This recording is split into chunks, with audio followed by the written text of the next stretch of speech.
And I told her, you need to back the fuck up because I do not want any of. We are live. We are live right now. Ooga fucking Ooga cunts. Welcome to the extremely late SnatchCast. 40 minutes. It's not that bad. Extremely late. So we've been later. We've definitely been later. That's partially true. Better late than never. I'm trying my fucking cigarettes. Well, so tonight we got Culture War USA, who Brockus and I have just met. How you doing? Or maybe not. Oh, oops, sorry. I had the YouTube channel open. I was hearing two things. Okay. I'm all right. How you guys doing? Not too bad. Brockus was a little bit outraged about some stuff, about a particular film that he might have seen last night. Yeah, right, Brockus? I took my niece to see Captain Marvel, and I've got to say it's a bad movie. I wouldn't call it decent, only because here's how I will judge a movie and say whether or not it's decent or not. Is it a part of a big franchise? Yes. Does it fuck with the franchise way too much, as in cause way too many questions about the rest of the movies, the events that happen in it? Do they truly affect anything outside of that one movie? No? All right, fine. I guess it would be decent. Spider-Man Homecoming was a massive disappointment, but it was decent. Black Panther, I would even go as far as saying it was a disappointment, not a massive disappointment, but it was a disappointment. But was it decent? Yes.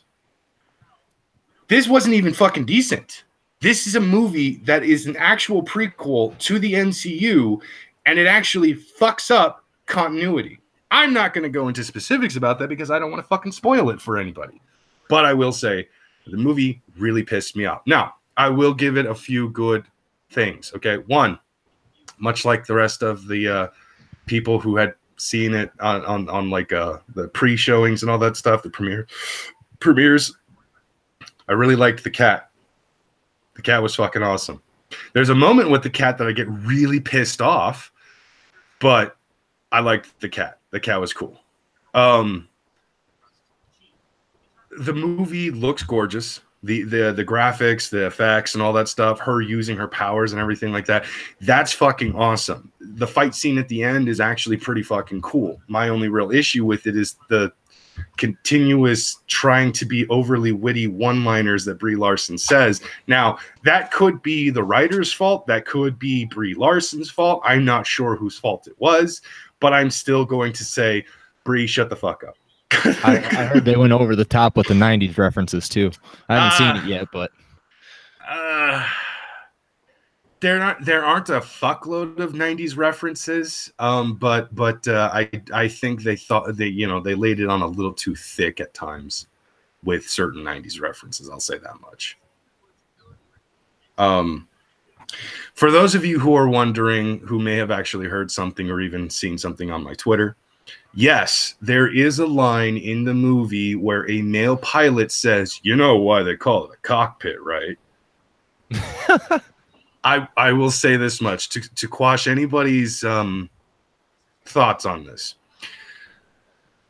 Carol Danvers was literally created for feminism. Not even shitting you. Back in the 1960s, there weren't a whole lot of female superheroes, and there weren't a whole lot of female empowering type of characters and such. I mean, DC had Wonder Woman, it had Lois Lane. Marvel didn't really have anybody in particular. I mean, the closest we really had was the very interesting Gwen Stacy, but she eventually dies. And sometime in the late 60s, Marvel decided to step it up and start creating some female superheroes. So, with the aid of two of their other characters, Hulk and Captain Marvel, we eventually got Carol Danvers as Ms. Marvel and Jennifer Walters as She-Hulk. These two characters were legitimately created to try to get more women readers of comic books, to get a better female demographic for their comic book fan base. Ironically, female readers of comic books were more interested in Iron Man than anybody else, but that's neither here nor there. That's not ironic at all. Iron Man was a more interesting character.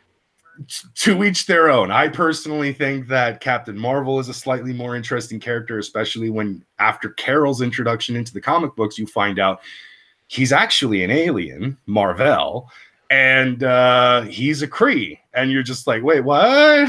So it's I think Marvel was a slightly more interesting character, but again, Iron Man is a pretty fucking awesome character, and he's been a mainstay in Marvel for fucking, oh god, I don't even remember how many. It was 50, 60 plus years at this point. Whereas Captain Marvel is a character that dies in the comic books every fucking time. See, they actually rebooted the universe at one point in the 1980s because of what DC was doing with their universe reboots. So in the 80s, Marvel started doing its own reboots. And then in the 90s, there was another reboot. And each time they rebooted, they reintroduced Captain Marvel. And every time they reintroduce Captain Marvel, Marvel eventually fucking dies. That's just how it goes. And Carol is always there. That was another problem I heard with the movie. Like I said, I haven't seen it, but I heard the character development through the whole thing was pretty bad, and just like the action scenes were kind of weak. There's like never any kind of like sense that Captain Marvel is in danger or anything like that. Well, here's the thing. Marvel doesn't come off, or at least Carol doesn't come off like she's actually in danger the entire time. But you're supposed to, from the very start, get the impression that she is already a really powerful character. But there is actually, in the first half of the movie, and this is one of the reasons why I love the first half of the movie, in the first half of the movie, she actually does kind of get her ass kicked a little bit. Not like just straight up, a dude punches her in the face or somebody grapples her to the ground or anything like that. Like, they gotta fucking baton shock the fuck out of her in order to actually take her down. But she does get taken down a few times, and she does actually get taken down a few pegs whenever she actually tries to do fist fights with certain characters. So she is a flawed hero in the first half of the movie. It's the second half that really starts to piss everyone off, because then all of a sudden it becomes this she becomes this character where it's like nothing can touch her, and it's just like, I don't know how accurate that would be. It kind of becomes anticlimactic when by the time you reach the climax, the character is untouchable, right? Yeah, you kind of already get these little hints and these little droplets of her being this untouchable character way before they actually get to the big fight itself, and it's just a little fucking annoying. But for the most part, no, she's not 100% impervious. She does get her ass kicked a few times, and the whole feminism vibe that goes on in the movies, you've got to understand, part of this movie is supposed to take place in the 70s, at least her flashbacks, in the 70s, and some of them in the 80s, and this is the early 90s. It's accurate. Again, despite the fact that her character was born of this stuff, it's still an accurate depiction. There's really only one thing of female empowerment and feminism that really pisses me off to no end, and it was so fucking unnecessary and so goddamn insulting. Once again, I'm not going to actually say what it is, but it's fucked up. Because when you realize what they had done, and I should have caught on to it a lot sooner, because for some reason I thought that character had a connection to another character, and then I was wrong. I was just mad. I was fucking mad. I was pissed, because why would they fucking do that? That was extremely fucking disrespectful for anyone who was a fan. And I definitely a fan. You're gonna need to go into more detail here. I really can't. Very, very cryptic. I have to be cryptic. I don't want to spoil this movie for anyone. I don't want to actually, put anybody in that position where it's just like, well, I don't even want to watch it anymore because of this particular thing. Hey, guys, in a couple seconds, Brockus is going to give away something about the movie. If you don't want to hear it, hit the fucking mute button. I don't think I don't want to do that. I want to give it a couple of weeks at the very least. Maybe Han Solo after this weekend. We'll probably go ahead. I'll talk a little bit more about it. But right now, I'm not going to do it. It's still the opening weekend and everything like that. I'm not going to be that dick. It is. It would be kind of a dick move. Yeah. So Objective Hate says, how old is Brockus' niece, and was this taking a little girl to a girl power movie type thing? well, she's actually a fan of comic books, much like I am, except she doesn't have as much of an interest in comic books as I actually did when I was her age. She's 12. And it wasn't so much she wanted to go and see it for female empowerment or anything like that. She likes comic books, and she knows that this is a comic book movie, so she wanted to go and see it. She actually came to me like a couple of months ago and said, will you take me to go and see Captain Marvel? I thought maybe I should do it for an early birthday present, but then she got honor roll. So I was just like, fuck it, I'm gonna treat her. This is her present for making the honor roll, because hell yeah. So that was the reason why I actually took her. She wanted to see it to begin with, and she did enjoy herself. She actually liked the movie. There is some really good funny moments. I will say this much. It is great entertainment for kids. If you actually know the comic book character, you're gonna get pissed in the second half of the movie. I'm telling you now.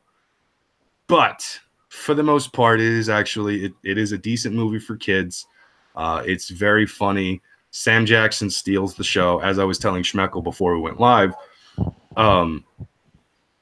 when Sam and Brie are on screen together, you're supposed to focus more on Brie. You're supposed to be more interested in Brie because she's the more interesting character. She's the one with the superpowers. She has the colorful costume, or she looks like some kind of a grunge reject at one point in the movie when she's trying to fit in with everybody. But, you know, she's the one you're supposed to pay attention to because she's the main character. But for some reason, you care more about what Sam Jackson's going to do and say because he's Nick fucking Fury and it's Sam fucking Jackson. So pay attention to the man himself, goddammit. Oh, yeah. Plus, I mean, Brie Larson doesn't exactly... she doesn't pop on screen, right? She's not the most eye-drawing lady in the world, right? I would definitely say no. Another funny thing about it is that her costume is definitely designed to make it seem like she has more body definition than she actually does have, and I thought that was hilarious. It's kind of sexist, to be honest. No, well, yeah, that is. Make ladies look like ladies. Here's the thing. A lot of people have been showing these pictures of Brie Larson and her pancake ass. She doesn't have a pancake ass. Let's be honest. That Captain Marvel costume that she's wearing, and it's technically an on-set picture that somebody takes of her from behind, it's a little unflattering for her rear end. She does have a butt. It does exist. Yeah, you know, skin-tight latex is never flattering. No, this is her skin-tight latex. Looks like it's been stretched out by a woman with a bigger ass, so it's a bit on the not quite fitting scale. But in the movie, when you do actually get glimpses of it, it looks like at one point they may have enhanced certain areas of her body to make it seem like she has a bigger ass and a bigger bust. So it's just, I found it hilarious because I'm like, did they CG alter her fucking physical appearance to be more fitting? What the fuck is happening right now? So I thought that was kind of funny. Oh, yeah. I mean, especially after all the female empowerment talk from her. Right. They had to make her sexier. Yeah. But I'll say this much. If you've got a daughter or if you've got a niece and she might be interested in a comic book movie, you might want to take her to see this movie. It's actually pretty fucking cool for kids and everything like that. Again, I was pissed off during the second half because it was just, as a fan of Ms. Marvel and as a fan of the MCU, I was just getting pissed off over and over again because it was fucking up the goddamn timeline and the continuity. And it was also fucking being very disrespectful and insulting in certain areas from the source material. And when I say complete rewrite, I mean like the elements of how Carol gets her powers are still there, but almost nothing else fit. Everything else was a complete rewrite. They took the core concept and then basically said, fuck 90% of her origin story. And it was just fucking annoying. It's that far off, huh? Pretty much. Like, you could say that the Iron Man origin movie, Iron Man, was a complete rewrite of how Tony Stark became Iron Man. Because in that movie, he's not an alcoholic, and he doesn't really constantly bitch about his dad being abusive or anything like that through inner dialogue or anything. But still, it's the... He gets attacked by people over in a foreign land during a caravan. Like he's fucking traveling from one area to another.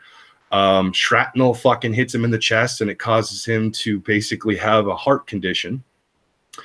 There's another brilliant scientist that he actually knows fairly well, who is somewhat famous himself, that actually helps him create the Iron Man armor, but ends up dying in their attempted escape to get away from the terrorists. And when he gets back to America, he decides that he's going to become a fucking armored superhero because he wants to clean the world of the fucking mess that he has actually helped create. So it's just like there's more of what actually makes Iron Man in the Iron Man movie. There's more of what makes Thor in the Thor movie, what makes Hulk in the Hulk movie. Like all of these other MCU origin movies, they stay true to the source material to where it doesn't feel insulting. This is the only one that basically spits in the face of its fucking fans and says, fuck you, new right. And it's just pissing me off. And I'm assuming most of what they cut out is the shit with the original Captain Marvel. Right? Not just that. Not. It isn't just that. Again, I'm not going to go into specific details about it, but like I said, there's. Do you think it's something that they did purposefully, or you think it maybe just because it's more amateur directors that directed this movie? You know, I don't really know. I know that I'm pissed, but I don't know if it was intentional or if it was accidental. Because I also explained this to Schmeckle. There's a scene, and I'm actually willing to spoil this part because I can be vague without giving it away completely. In the movie, they clearly state that Carol Danvers goes missing in 1989. Now, in 1989, a specific grunge band that, you know, fucking is very popular, very well known, Nirvana, dropped their first album in 1989 called Bleach. Their most popular album, Nevermind, came out a few years later in 1991 or 1992, one of the two. Come As You Are is a song that is featured and only makes its first appearance in Nevermind, not in Bleach. Again, Carol disappears in 1989. In this particular scene, Come As You Are is playing in the background, and this scene is supposed to be based off of her memories. Now, we can say that maybe Carol disappeared after Nirvana actually dropped their first album, got pretty fucking popular, so fine. Yeah, she's familiar with Nirvana. Okay, cool, whatever. This movie is taking place in 1985, by the way. But for that song to be fucking playing based off of her memories, she would have never heard that fucking song because she was off-world. She was not on Earth. She was on Hala, where the Kree Empire is. She never heard that song a single fucking day in her life, and yet all of a sudden here it is playing in her mind. Now, again, this is one of the more famous songs from fucking Nirvana, and this is from one of their most famous albums, but she would not know it even existed. So this is one of those fuck-ups where somebody who's supposed to be doing their job clearly didn't do it well enough because they're like, well, Nirvana came out in 1989, so why don't we play Come As You Are? Yeah, that sounds like a great idea. Let's go ahead and do that. That song didn't pop up until she was, like, basically not there, so... Maybe the Kree Empire got a leak on it or something. Bullshit. That is garbage, and you fucking know it. Hey, yeah, Napster didn't happen on Earth until the late 90s, early 2000s. You don't know when the fucking Krees had it. Hold on a sec. Well, you have a point there because Napster is famous for using that blue cat avatar. and the Kree are basically blue people. Maybe the Kree are actually the ones who created Napster. Oh, blow all your minds. And that's why the Kree did so poorly against the fucking Skrulls later on. Because they had no fucking money to fight a war after they got sued by Metallica. Oh, this is terrible. Oh my god, yeah. No, that's how you bring down the Kree Empire. You're being sued. Why? Copyright infringement. Fuck.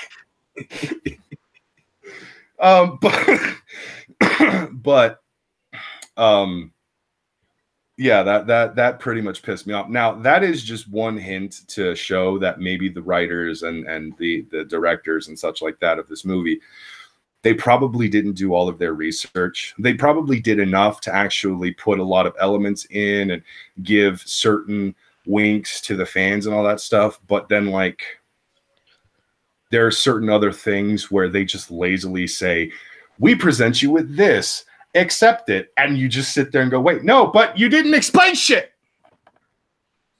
So it's just, I don't know if it was intentional, though. I don't know if half the stuff in the movie was actually intentional. Like, they did it to piss off the fans. Because, let's be honest, when this movie was announced, when Brie Larson was announced to play Captain Marvel, there were a lot of people just throwing a piss fit online about it. Brie Larson. I had definitely heard the name before. What the fuck had she been in before this? She was in the league, wasn't she? I don't remember. I'm not very familiar with Brie Larson, but I do remember she plays the bitch ex-girlfriend in Scott Pilgrim versus the World. Okay. She's whatever the fuck her character's name is, the one who's dating the psychic guy. Yeah, I'm not familiar with her, like, at all. I don't understand where the outrage came from when she was cast, other than the fact that she doesn't really look the part. Apparently, she has been in a few other movies where she has had a terrible time emoting. She can't really express with her face happiness or sadness. It's always bewilderment, confusion, bitch. She that looks dumb or angry? Basically. Okay, I could see some complaints there. Yeah, that's what I've been told. I'm not that familiar with Brie Larson. Like I said, she's in Scott Pilgrim. She plays Envy. Envy, that's the character's name. Envy. In Scott Pilgrim versus the World. She's basically she was in Kong, it says. She was in Kong? Yeah, Kong Skull Island. Oh, I didn't watch that movie because I'm sick and tired of fucking King Kong movie remakes. I've never been a fan of King Kong to begin with. I was always a Godzilla kid. You know, when I was a kid, my fucking King Kong either. Yeah, my dad introduced me to King Kong. I was like, oh, that's cool. It's a giant gorilla. My dad's favorite animal is a gorilla. So naturally, he loved that movie and all that shit. Then he introduced me to Godzilla, and I was just like, hold up a second. There's a giant dinosaur that shoots fucking fire out of its mouth. Sold. Kong was definitely better than Godzilla. Don't make me hurt you. Uh-oh. You are extremely wrong. I will fight you. I will fight you right now. I was okay with Captain Marvel is more interesting than Iron Man. That can slide. But Kong was a hell of a lot better than Godzilla. If you're saying the movies were better, then you know what? Fine. That's personal taste. I can't really argue against you on that. But if you're saying character-wise, dude, we're going to fight. And you know what? I understand you use a fucking gorilla as your avatar and everything. Cool, whatever. Your bias is showing, faggot. I don't actually even like gorillas. Kong was a much better character. Bitch. Man, he found love. No, he didn't. It was close. No, the original version of King Kong was that the girl that he stole was just some random girl in the building. He was probably going to eat her on the top of that fucking building, all right? After he mated with her. No. Oh, that's even creepier. He would have split her in half. It's not even going to be a split in half. He's going to attempt to put it in her. She's going to just become mush in his hand, and then he's just going to fucking lick whatever the hell is left of her off his hand, and then just rub one out onto all those fucking poor planes trying to kill him. Sounds like a good love story to me. I'm not going to lie. That's, if somebody animates tell me that, you wouldn't watch that movie. I probably would watch. I might go broke watching that movie. Just be like, the ending is a giant gorilla jerking off onto planes trying to kill him after he had just tried to fuck a woman, killed her by trying to do this, and then ate her. Fuck, that's an Oscar award-winning ending right there. Like, that fucking monkey deserves all the Oscars. It's like one of those spin-offs you'd see on like one of those weird late night porn channels or something. I don't think it would be really that tonight. King Kong. Nope. King Kong 2020. Nope, that was a terrible movie. We're not watching this. Why? The ending is just awful. It says it won all the Oscars in 2019. We're not doing it. We're not fucking doing this. Brockus, you know damn well you would have a collection of DVDs, VHS, a laser disc probably. You're mistaking me for Lionel. He is the one who has a great thirst for monkey dick. Yeah. The secretary does have a thirst for monkey dick. Rotten B says, so anyway, what's with this Ian Doxer Chungus stuff now? Did I miss him being a fuckhead again? I don't know anything about this. Basically, the theory is, do you know anything about what went on with Andy Warski, Brockus? Very vaguely. I've been, for the last month and a half or so, I have been obsessing over Critical Role and just been binge watching the fuck out of all of their streams for the second season that is currently going. So I have missed a lot of stuff, mainly because it was so draining that I just didn't want to focus on any of it anymore. But I know a little bit. Ian and Andy had a falling out. And from Ian's perspective, Andy was fucking him over and stealing money from him. From Andy's perspective, Ian stole the channel from under him that they had both created. And so it's just this continuous back and forth, he said, she said thing. I don't actually know who's in the right. Again, I really wasn't paying too much attention to any of this. Well, I don't know a whole lot about who actually owns the channel and all that. That was definitely part of what they're fighting about. I'll be right back. I'm gonna have a smoke, then I'll fill you in on what's been going on the past couple days. It's a mess, Brockus. Okay. While he's gone, ladies and gentlemen, I want to go ahead and tell you about a wonderful website, a wonderful app that you should definitely get your hands on. It's called D&D Beyond. If you actually are one of those nerds, secret or open, who really loves fantasy worlds, telling stories and playing some very interesting characters of your own mind, your own creations, D&D Beyond is exactly where you want to go if you want to actually indulge in all of those fantasies. They do all the numbers for you, all the number crunching that you might need to do. Should I add this modifier? Should I not add this modifier? So on and so forth. They have all the spell lists. They have every content book you could actually want. I hope to God Schmeckle can't actually hear anything I'm saying, because we are not sponsored by D&D Beyond, and he fucking hates it when I go into super nerdy things whenever he walks away. But D&D Beyond is quite possibly one of the greatest fucking things to happen to D&D I have ever experienced. All you need is your dice and either your phone, computer, or tablet. It works with any one of them. Is he back? Can I continue to nerd out? Go for it. He's still missing. All right, fine. It's fucking I'm looking at the screen, just making sure he's not. Do I see his shadow moving in the background? All right, can you hear us? Now, actually, Culture, are you a bit of a geek? Do you like nerd shit? Yeah. I mean, I used to be real big into gaming. I was never too big into like comics and stuff, but like what more specifically you mean? Oh, that's basically it. Like, really, you can be considered a nerd just for, being extremely passionate about music. I'm not even going to lie about that. Yeah, pretty much. I mean, I spent pretty much all my childhood and teenage years in front of a computer and in front of a guitar, so I probably fall in that category. Oh, yeah. You would definitely be a nerd and or geek. There are certain people out there that like to actually, go into the hangups about what is a geek and what is a nerd. A nerd is academic, a geek is social, but honestly, nobody fucking cares. Everybody's a nerd. Speaking of nerds, what's up? You fucking about it. looks like panties on your head, nerd. It's not panties, although one time Day did pull off the exact same look with panties. I know. That was hilarious. But yeah, back to Andy, since I can only assume you were talking nerd shit. Yes. You would be much cooler if those were panties, by the way. Just saying. We're not sponsored whatsoever. What's that? I did a product plug. Of course you did. Very, very fired. God damn it.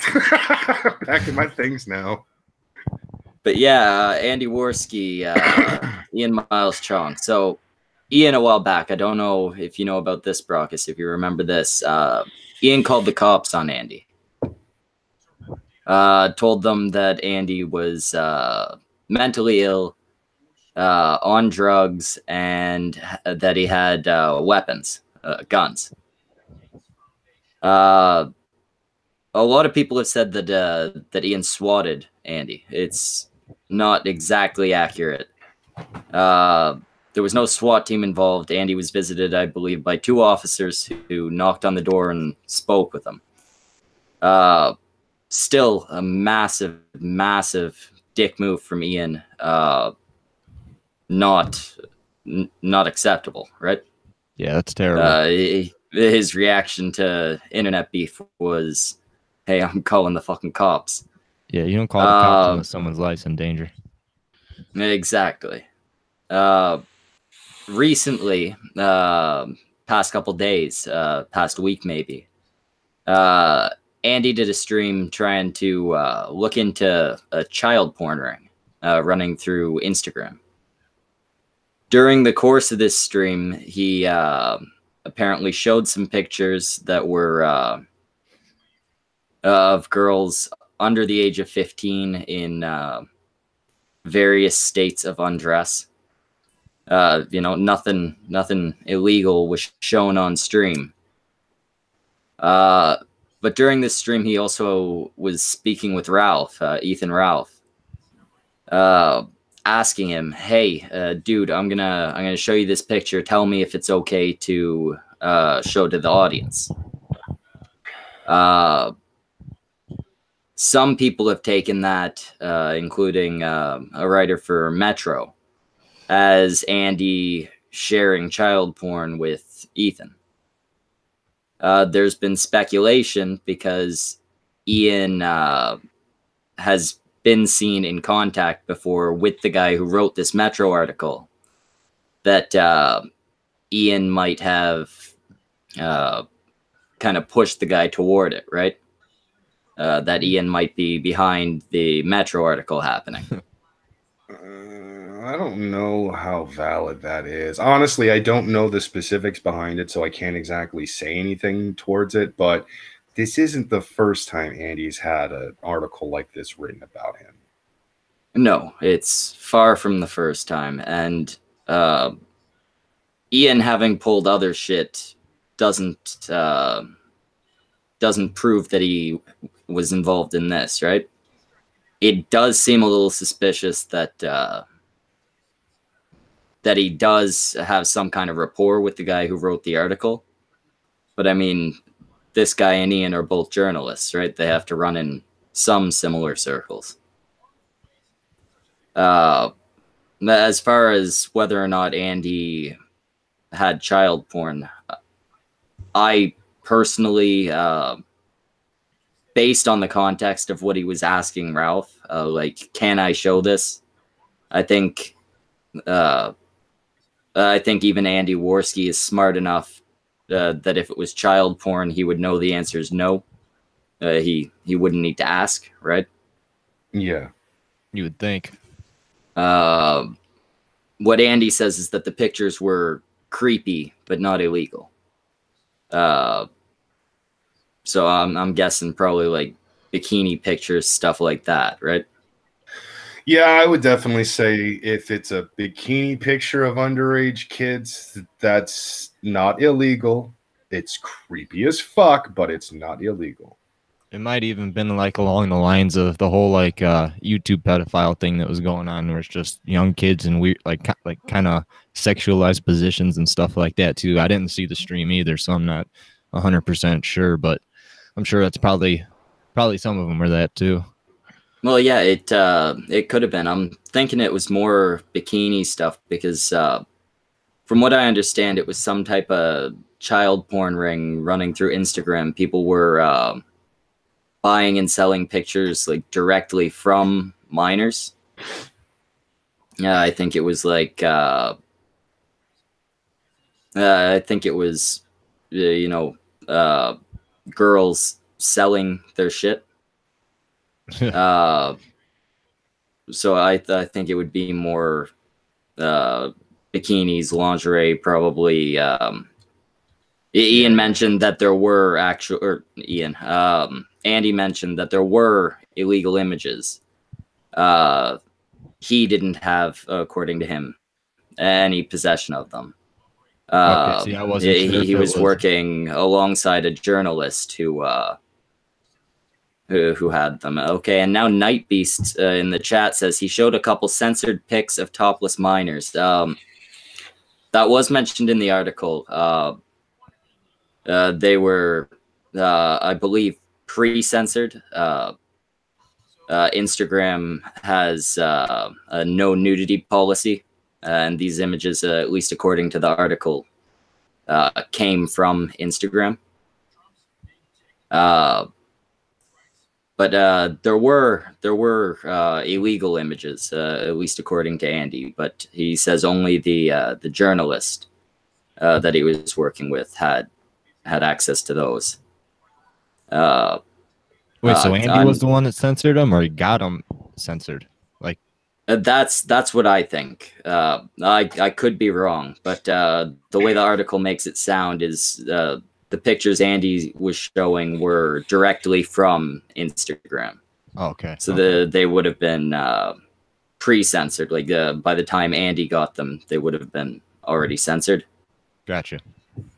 I'm not actually sure about the legality there, though. I mean, if you censor child porn, it's still child porn, right? I mean, I don't know the specific laws there.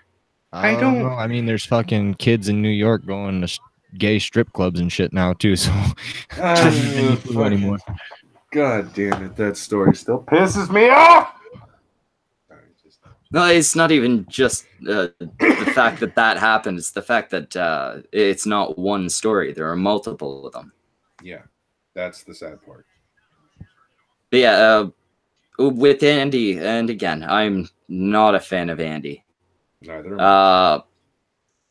I don't tend to believe he's a pedophile, which has been an accusation made before with the Snapchat shit. I don't believe he's dumb enough to have fucking illegal pictures. I tend to think this is a fucking hit piece. It seems like it from the way it's written. I would definitely say this is a hit piece. I actually read it when he shared it in the group chat. Because, it's another article about Andy. And when I saw the headline, I was just like, wait, what? So I read it. Definitely comes off like a hit piece. Like, this is pretty much Wall Street Journal all over again. What was it?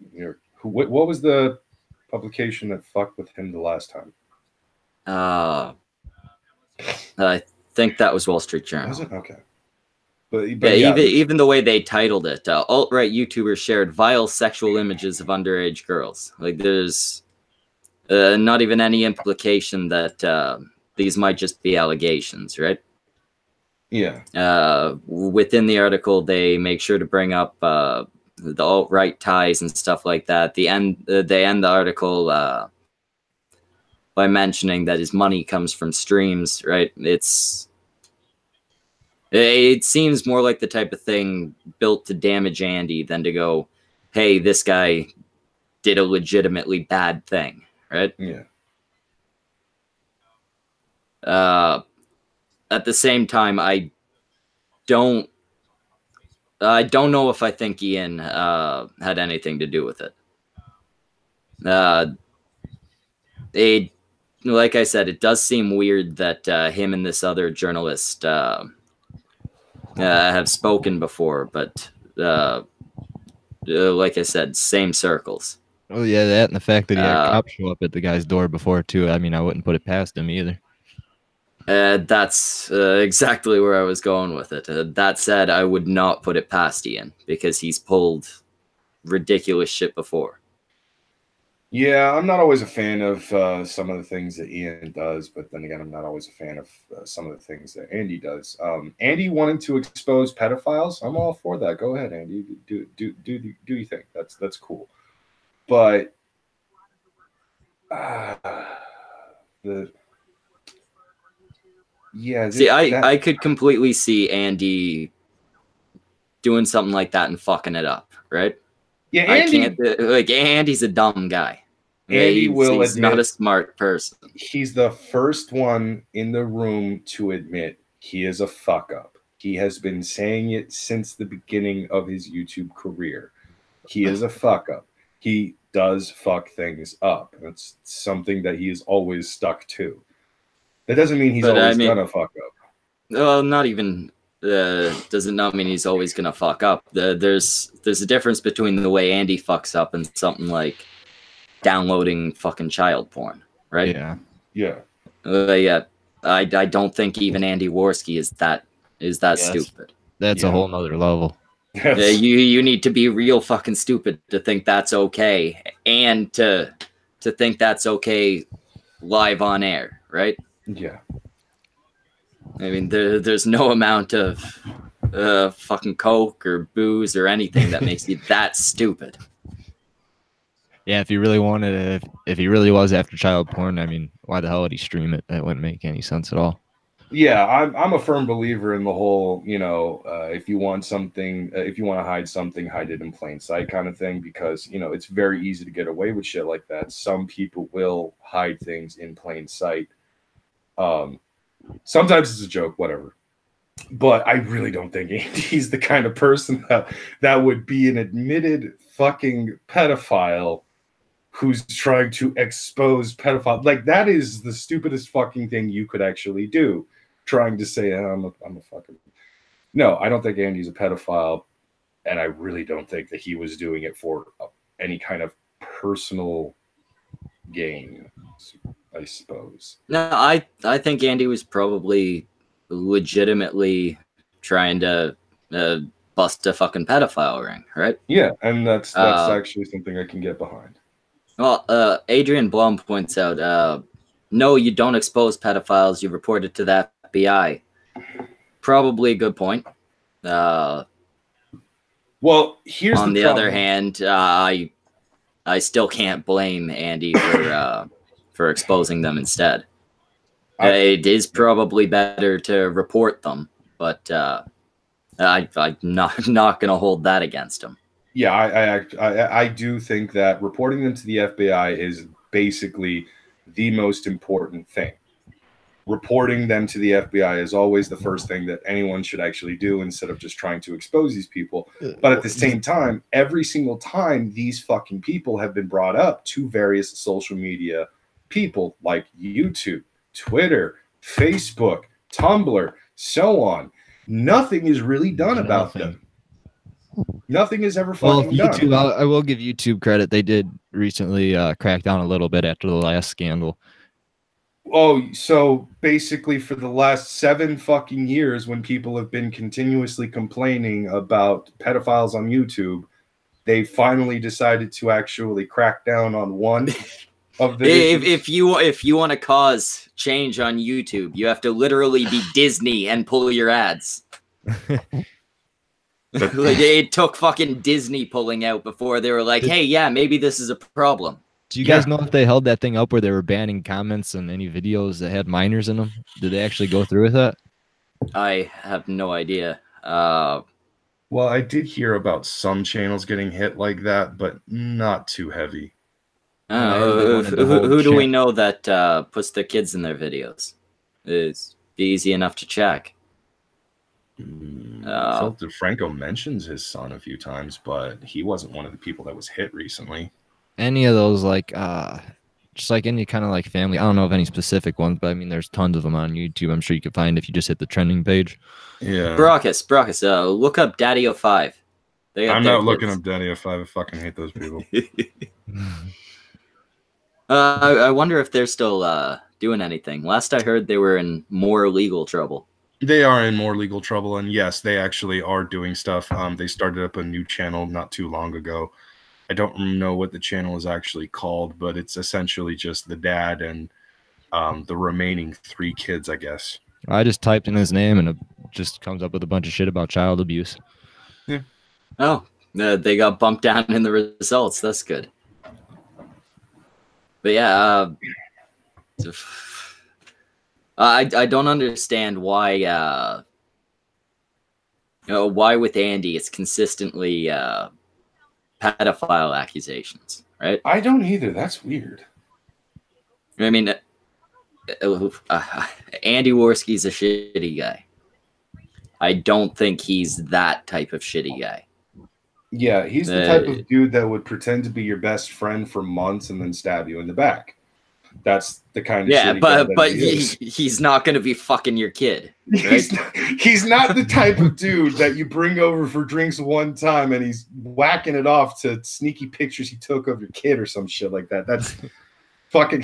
I really don't think that Andy Warski is that type of dude. I would probably feel safe having him around any fucking kid and shit. Just. I don't know. He probably would yell at them. I think he'd be. Yeah, I mean, I'm not leaving Andy Warski fucking babysitting my kid, but yeah, I'm not worried he's gonna rape her, right? I don't think he's gonna sexually assault kids. He might let them play in the fucking pool when it's 30 degrees out. The dumb shit. But that's like the most dangerous thing you'd have to worry about is absent-mindedness or forgetfulness or just being an all-around dick to kids or something like that. But nothing sexual. Yeah, it seems weird that people keep going back to that fucking well. Night Beast might try and snort your kids.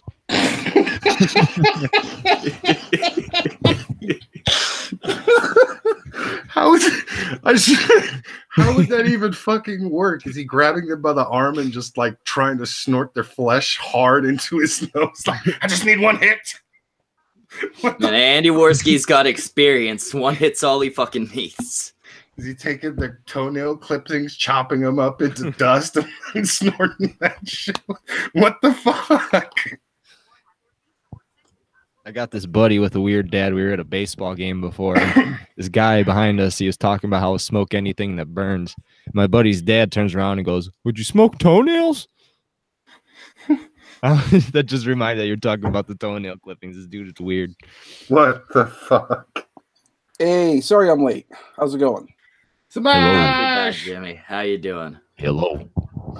You know what? I've been better. I saw Captain Marvel. Don't tell me your fucking brother died again. Again? Yeah, you have two. I meant the other brother. No. Nothing like that. Schmeckle, have you seen Captain Marvel? I haven't, no. I did. You did? Oh, Brockus. Oh. Do you want to go first or should I? Oh, no. I've already said my piece on Captain Marvel. I'm not spoiling anything, and I've already told the audience how much I fucking hate that movie. I'm so disappointed in it. All right. Well, I'll give you my 2 cents. Captain Marvel is the most epic, fantastic, well put together meh movie I've ever seen. It's the biggest meh Nothing happens in there. Nothing of any real particular substance. And I just couldn't be bothered. I'm like, this is a movie I can easily skip. Just give me the That's exactly what I thought it would be. It's a big budget, just okay movie. Yeah, I mean, if Brie Larson just shut her mouth, maybe some of this controversy wouldn't be a big deal. But she didn't, and this is what we got, and it's ridiculous. It's pretty bad. If she hadn't marketed it the way she did, it would have been just another Marvel movie. It wouldn't have gotten any of the attention that it did, but it definitely wouldn't have gotten all the hate that it's gotten. Was it worth the ticket price? Was it worth the money? Or should you wait to see it? Considering it was my turn to pay for the movie this time, because I go with my buddies and all that. I mean, I paid for like 3 people, so I paid 3 times. I kind of feel ripped. It wasn't worth it. Yeah, that kind of sucks. Also, who are you? Me? Yeah. Me? Yeah. Just the guy in the corner. No, this is Culture War. Okay. I got a little YouTube That's channel. all the explanation you get. A buddy from Reddit told me about you guys, so I checked you guys out, and I don't know who I talked to on Twitter, but yeah. That's him in the spotlight. Okay. All right. Well, he seems. I've never heard of you, so I mean, hopefully you haven't done anything too bad. You don't go around and spreading rumors. Bitching witch, do not say things like that in the chat, because now I have to talk about it. Yeah, what's this I keep hearing about Nick Fury losing his eye to a fucking cat? Okay, it's already been said in the fucking chat, so I might as well go into it. At one point in the movie, the cat claws Nick Fury's eye because apparently the cat, who's been very loving to Nick Fury the entire time, suddenly decides he doesn't like the way Nick Fury is petting him and takes a swipe at him. That, unfortunately, is the actual reason why Nick Fury's fucking eye is busted. Not the shrapnel story that is supposed to be how his eye got fucked up. No. A cat. And I'm, again, not going into specific details, but yeah, that's a thing.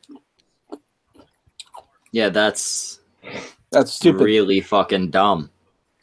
The cat was one of the few things I heard good reviews about, actually. It's great. The cat and is fantastic. CGI was alright, I guess. That's like destroying the legitimacy of your character for literally a throwaway joke.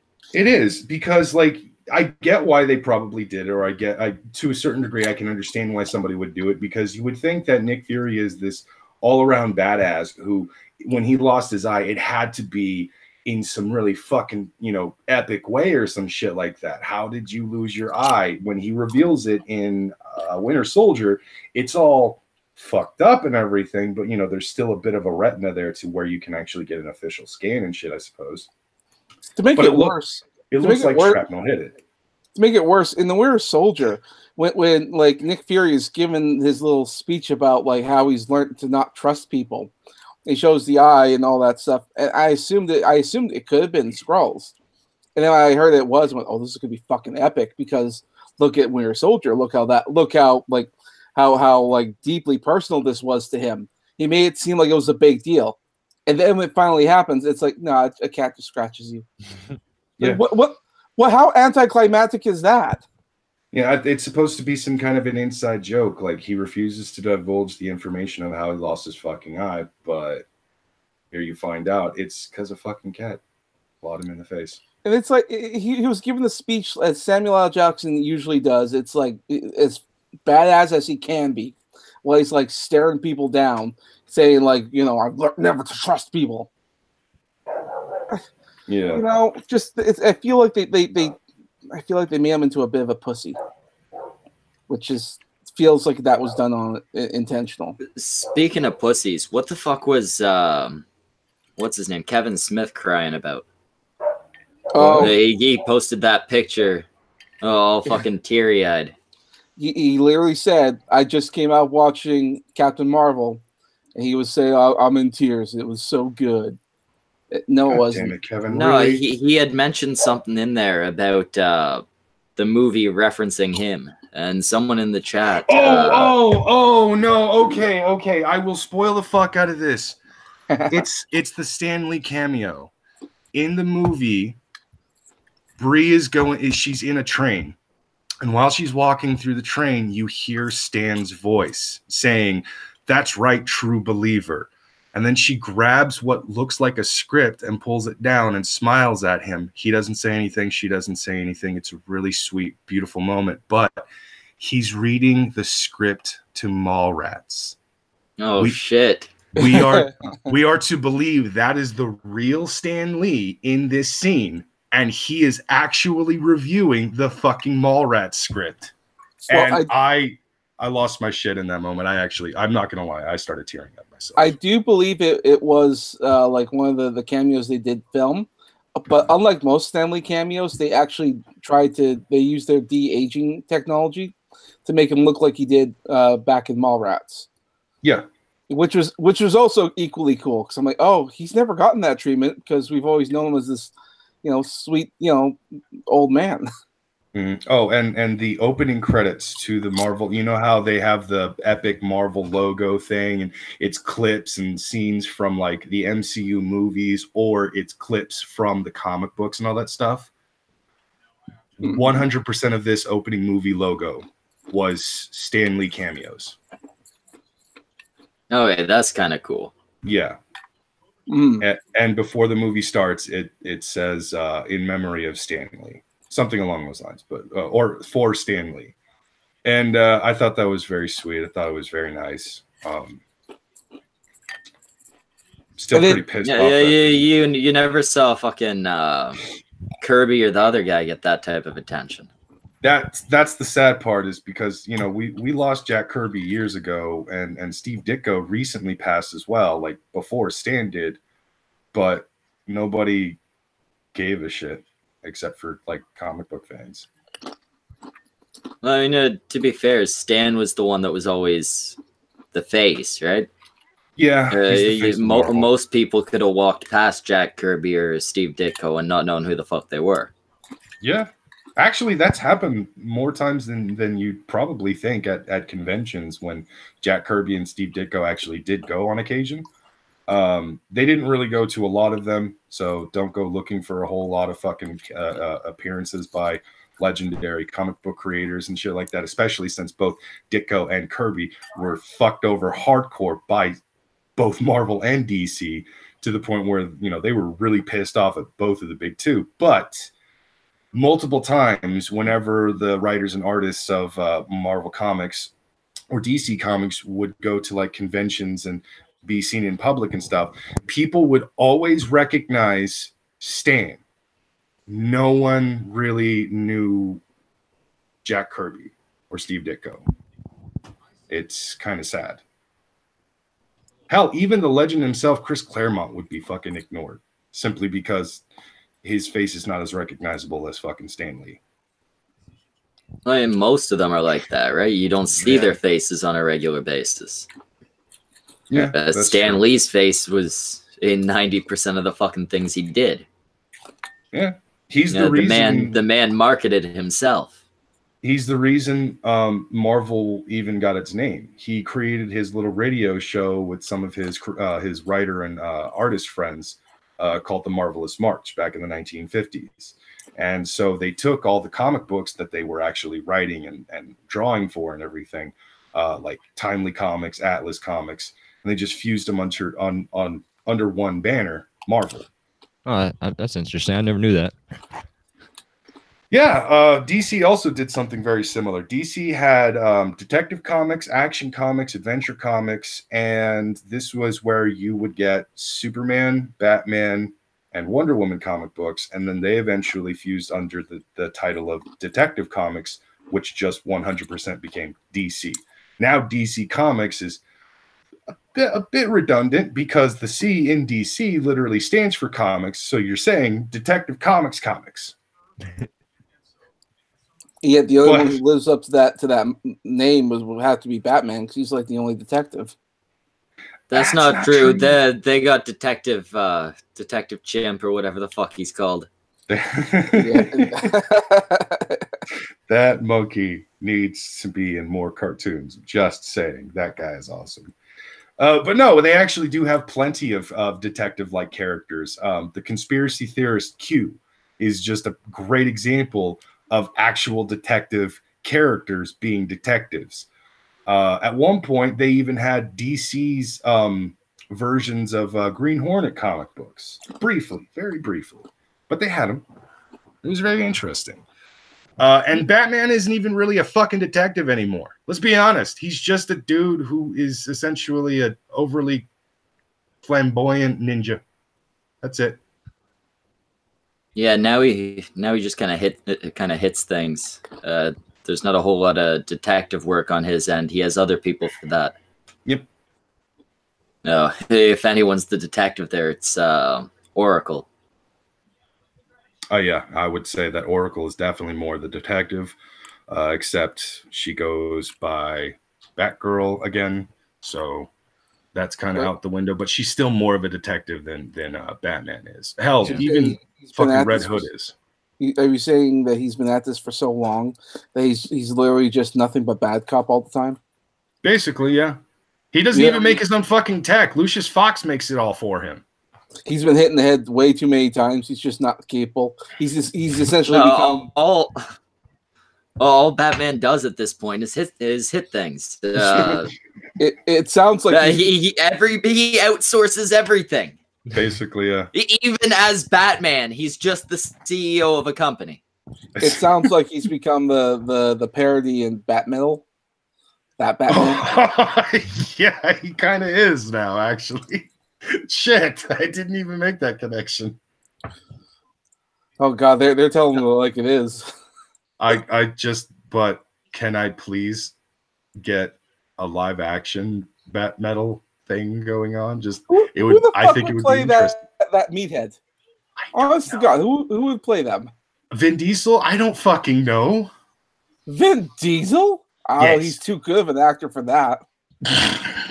That is not what people say. The Rock. If Vin Diesel's too good an actor, just use The Rock. And The Rock would definitely try to pucker his lips up constantly, go, "What are we doing today? We're gonna go kick some ass." Oh god, I fucking love Batmetal. Batmetal is fantastic. If nobody is familiar with Batmetal, go and do yourself a favor and watch all 3 Batmetal movies. Okay, Batmetal Returns, and Batmetal Forever. They are fucking amazing. They're only like 3 to 5 minute songs. It's not that big a deal. Yeah, all it is basically a little bit of a animated skit, because Batmetal doesn't really have much of a skit going on. It's just Batman is doing a metal concert with his prodigies, and that's it.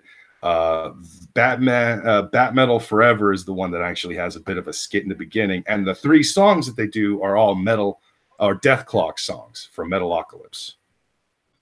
It's fucking amazing. It's fantastic. I think I might have seen that before. The Batmetal. Oh man, everyone needs to watch these cartoons. They're so fucking good. Takes them a whole year to make like one video, but that's okay. It's good. Glad to see you, ass. I'm gonna have to go check that out. You're back. I don't remember that one. Oh man, sounds familiar though. Was the did the concert already happen, Semaj, or is I didn't check. I think it hasn't happened yet, so I'll have to double check on that. I lost interest because they're not coming to my area, and going all the way to New York. It's just for one little concert. I'm like, I don't know. That doesn't really justify it. Yeah.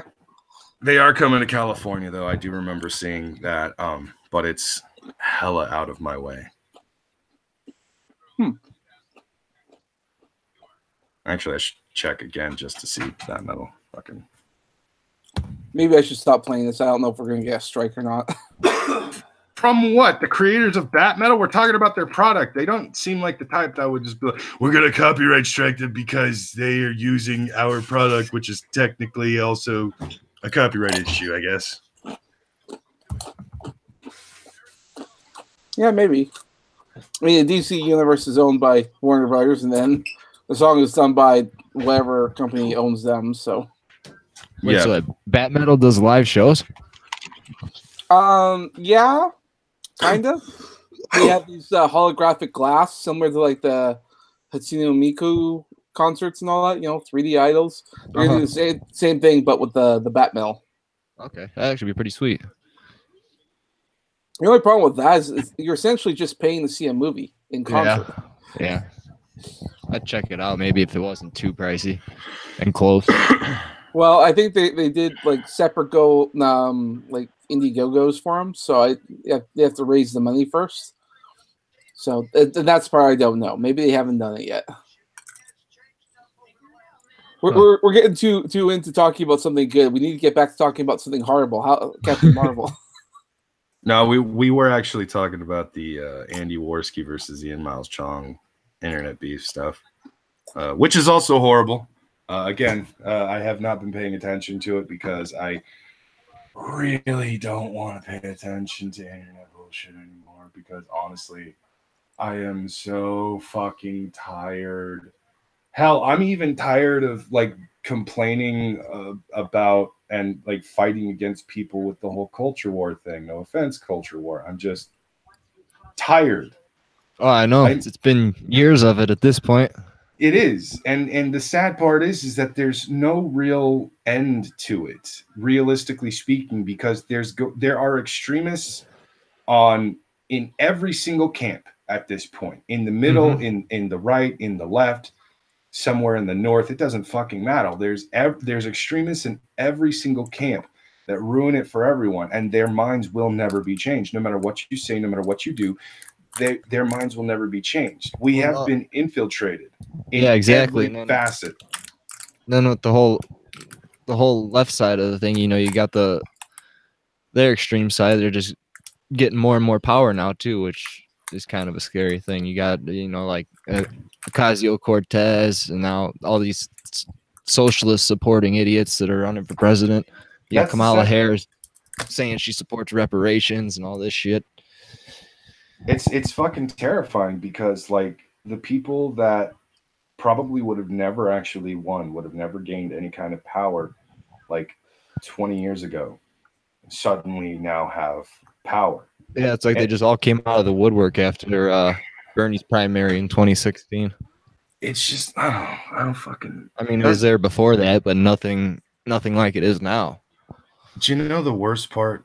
This is just another step into a worse future because we have problematic politicians on the left right now. There are Democrats that fucking even Sophane would actually call out their really bad ideas and shit. And Sophane's the kind of guy who basically sits on the left, and well, not necessarily the left specifically, but he's a liberal. He's a Democrat. He's been very open about this. He can be very judgmental and very harsh to people from the right and so on and so forth. Like, he and I have had some brief discussions about it. He's said his piece online, whatever. I don't care. Sophane's going to fucking think what he thinks. I still love the man to death. And I'm just because I disagree with him on certain things doesn't mean like fucking we can't be cool. Yeah. But we have people like Cory Booker, Ocasio-Cortez, Kamala Harris. The worst part about it with them is that you can't disagree with them on anything. There's like if you disagree with them on even the smallest little thing, it doesn't matter. You're automatically their enemy. No, that's not necessarily. I mean, yes, that is pretty much. I mean, they're eating themselves now. The whole Democratic Party is basically eating themselves because of the extreme left. Yeah, but what is about to rear its ugly head, because it is coming closer and closer to election. The right. We're about to get the equivalent of bad politicians on the right. We're gonna get the fucking devils in sheep's clothing on the right. We thought we saw worse in certain politicians on the left. We haven't seen shit yet We are about to fucking get a flood that we have never actually expected. We're about to get horrible fucking politicians that seem like great politicians at first. And they're going to be the very people that cause the left to ease the fuck up on their extreme Trump hate and realize, oh, we done fucked up. We opened the floodgates for worse. Holy shit. Yeah, they're just it's just getting more polarized. Pretty much. The pendulum has swung. It is, and the whole demographic shift that's going on with immigration isn't going to go over too well, I don't think either. Oh no, it's not. It's going to get worse before it ever gets better. Oh yeah. I mean, that's kind of the way it is with your country, except in the past maybe 3 decades or so, not a whole lot of the getting better. Your prime minister screwed millions of people out of jobs. Fuck you. Our country was never good. There's a difference. Canada's always been a shithole.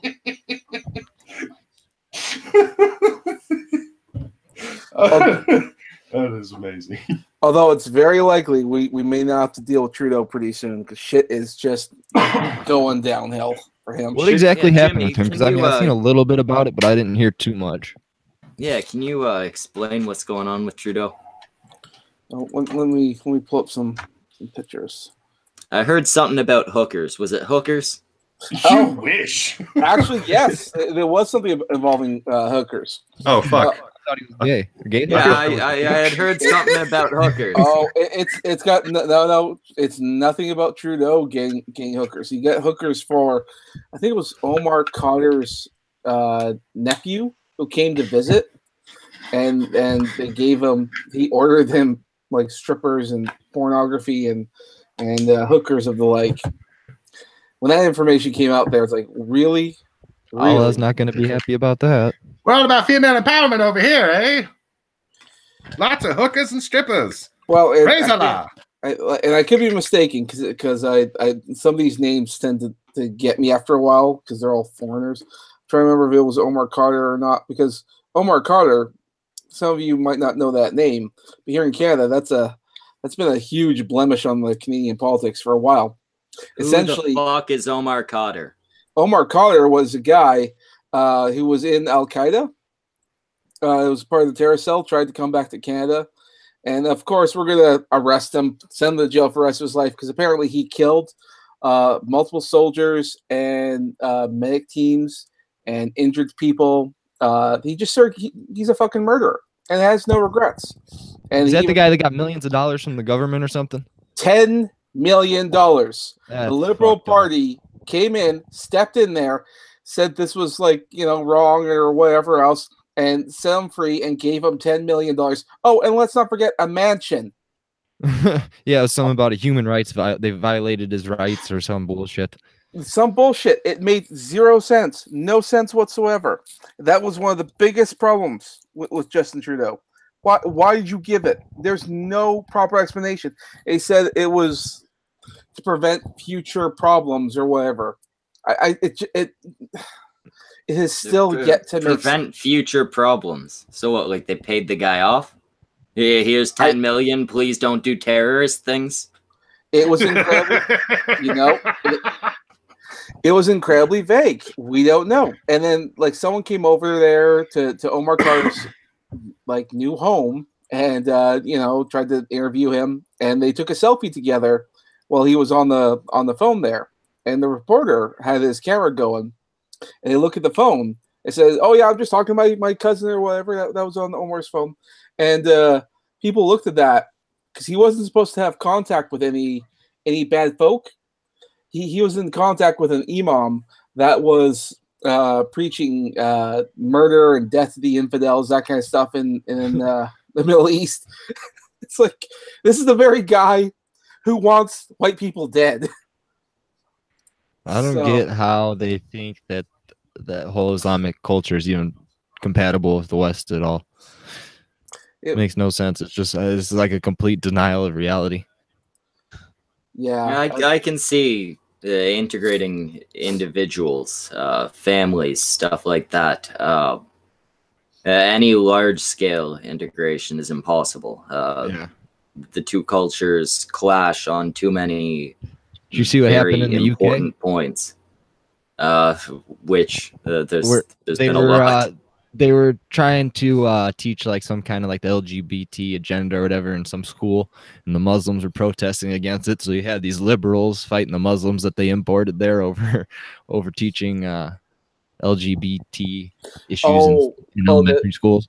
Are you talking about the gay teacher teaching LGBT to the students in the Muslim community? Yeah, it was in Birmingham in the UK. There's a bunch of Muslims protesting it. It's kind of ironic. It's one thing the left doesn't seem to largely notice or realize, rather. Regular Western values in a lot, like baseline, in a lot of ways conflict with Islamic values. Yeah, well, I mean, especially in but most of these Islamic values are highly conservative. Yeah, there's no looking at Islam and placing them on the left.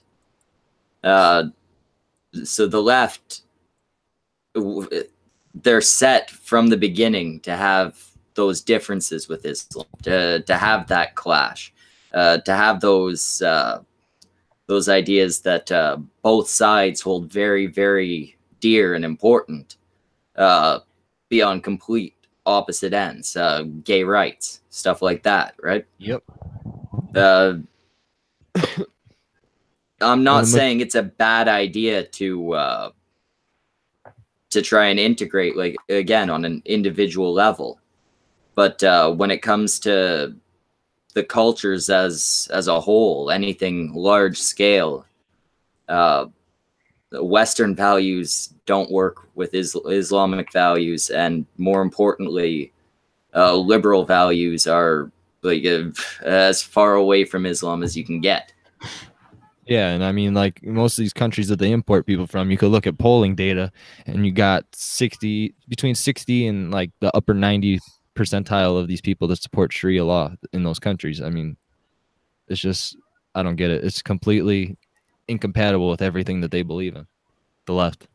It really is. But I just want to go ahead and say that if any very harmful, fucked up ideology or system takes over America, please let it be communism. I would rather just, I would rather live briefly in the Red Dawn type world before fucking going out, just because fantasy. It's 80s movies that I like. That is a good one. Plus, as far as which wrong ideology I'd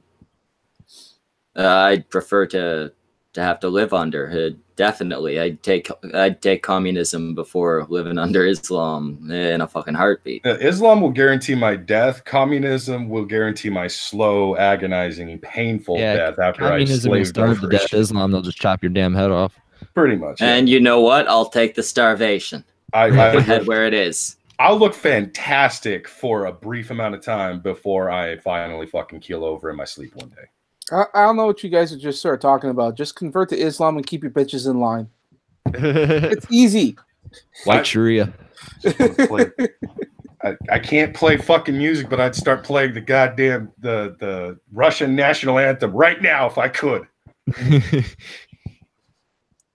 Rotten Beast says commies are just as genocidal as fascists, 150 million.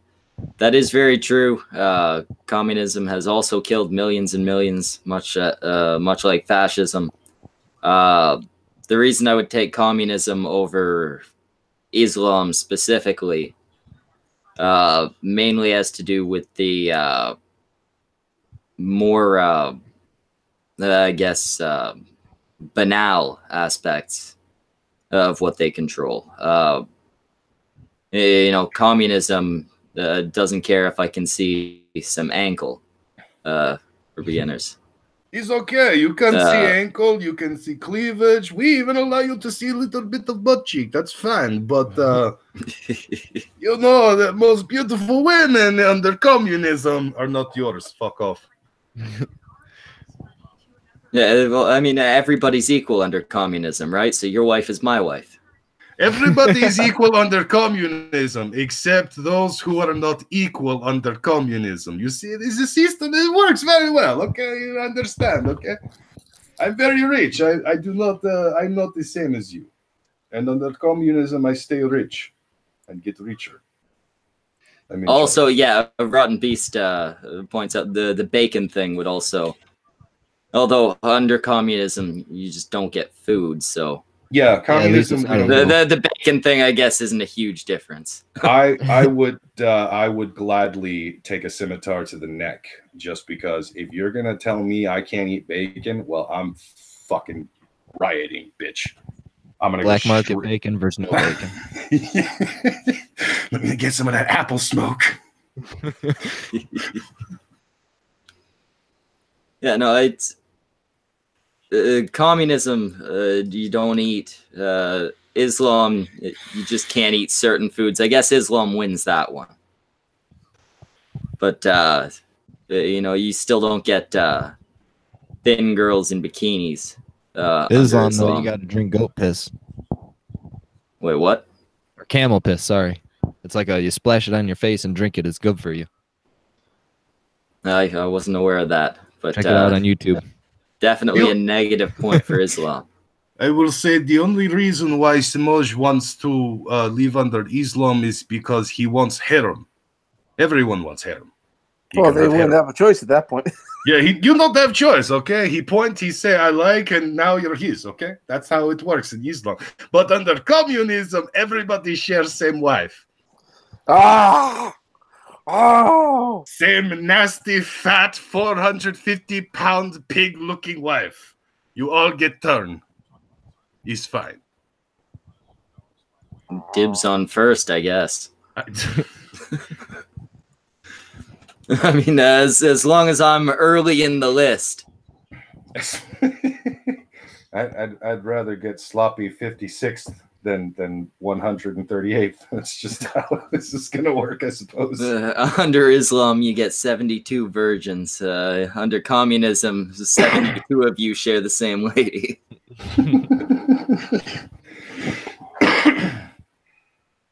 God, imagine being the 72nd guy. Oh, I wouldn't mind. I need her to get loosened up anyways. Get some experience under her belt. then again, if communism is trying to take over, and so is Islam, there is another that could make its way into our world. Something that has been trying to make its way into the U.S. government for quite some time now. Socialism. You see, I'm not sure. I'm not sure if I'd rather be under fascists or commies. They both kind of seem not great. But Fascism doesn't seem as bad if you're in the country that's fascist, at least from a historical perspective, I guess. well, I mean, if you're the right type of person in the country that's yeah, oh fascist. yeah, that's true too, I guess. Although the same thing with communism, right? Yeah. Although with communism, I guess it's more class-based than race most of the time. You're all the same class except for the ones that aren't. Everyone is equal in Requel. It's kind of fucked up because if you compare the numbers, Islam is like, you can't even really count how many people Islam has actually killed. But communism has killed millions of people. Socialism killed hundreds of thousands, well, millions of people too. But like the numbers between communism and socialism is communism was still definitely the winner at the end of the day. To be fair, comparing them in terms of who they've killed isn't quite fair with Islam versus the other two. Islam is Islam. Fascism is many different belief systems. Same with communism, right? Well, the big difference with that too is with communism and socialism, most of the deaths are from like starvation and murdering their own citizens. Well, whereas with the others, it's from war. Well, here's my question: is there really a difference between a religious belief and a form of government that people treat like a religious belief nowadays. Well, at a certain point, it is a religious belief. Yeah, You could make that argument for both sides of the aisle. At the end of the day, one is obviously a form of government, and the other one is just merely a religious belief, a religious system, something that is basically based off an ideology, a deity, blah, blah, blah. But third wave feminism definitely fits that. I don't know what word I'm looking for, but it's definitely like a religion at this point. Yeah, feminism, third wave feminism is 100% a fucking religion. If you try to argue against it, you're basically arguing against facts. But I would still argue that communism and socialism are being treated as legitimate religions nowadays, because if you criticize socialism to a socialist, they lose their fucking shit like you just pissed on their god. Yeah. You could say the same about a lot of Trump fans. But a lot of Hillary fans a couple of years back. Even some of the Bernie bros. Oh, yeah. Okay. It's this idea of fucking not exactly deity worship. It's idol worship. It is idol worship. 100% idol worship. We just switched from invisible beings that we have no proof exist to this is a person I can touch. Yeah, I mean, like some of the devotion some of you guys have for your politicians and stuff. It's almost disturbing. Where I'm at, I see more of that, a lot more of that from the left. Well, maybe that's because I'm in a liberal area and I've lived in liberal areas most of my life.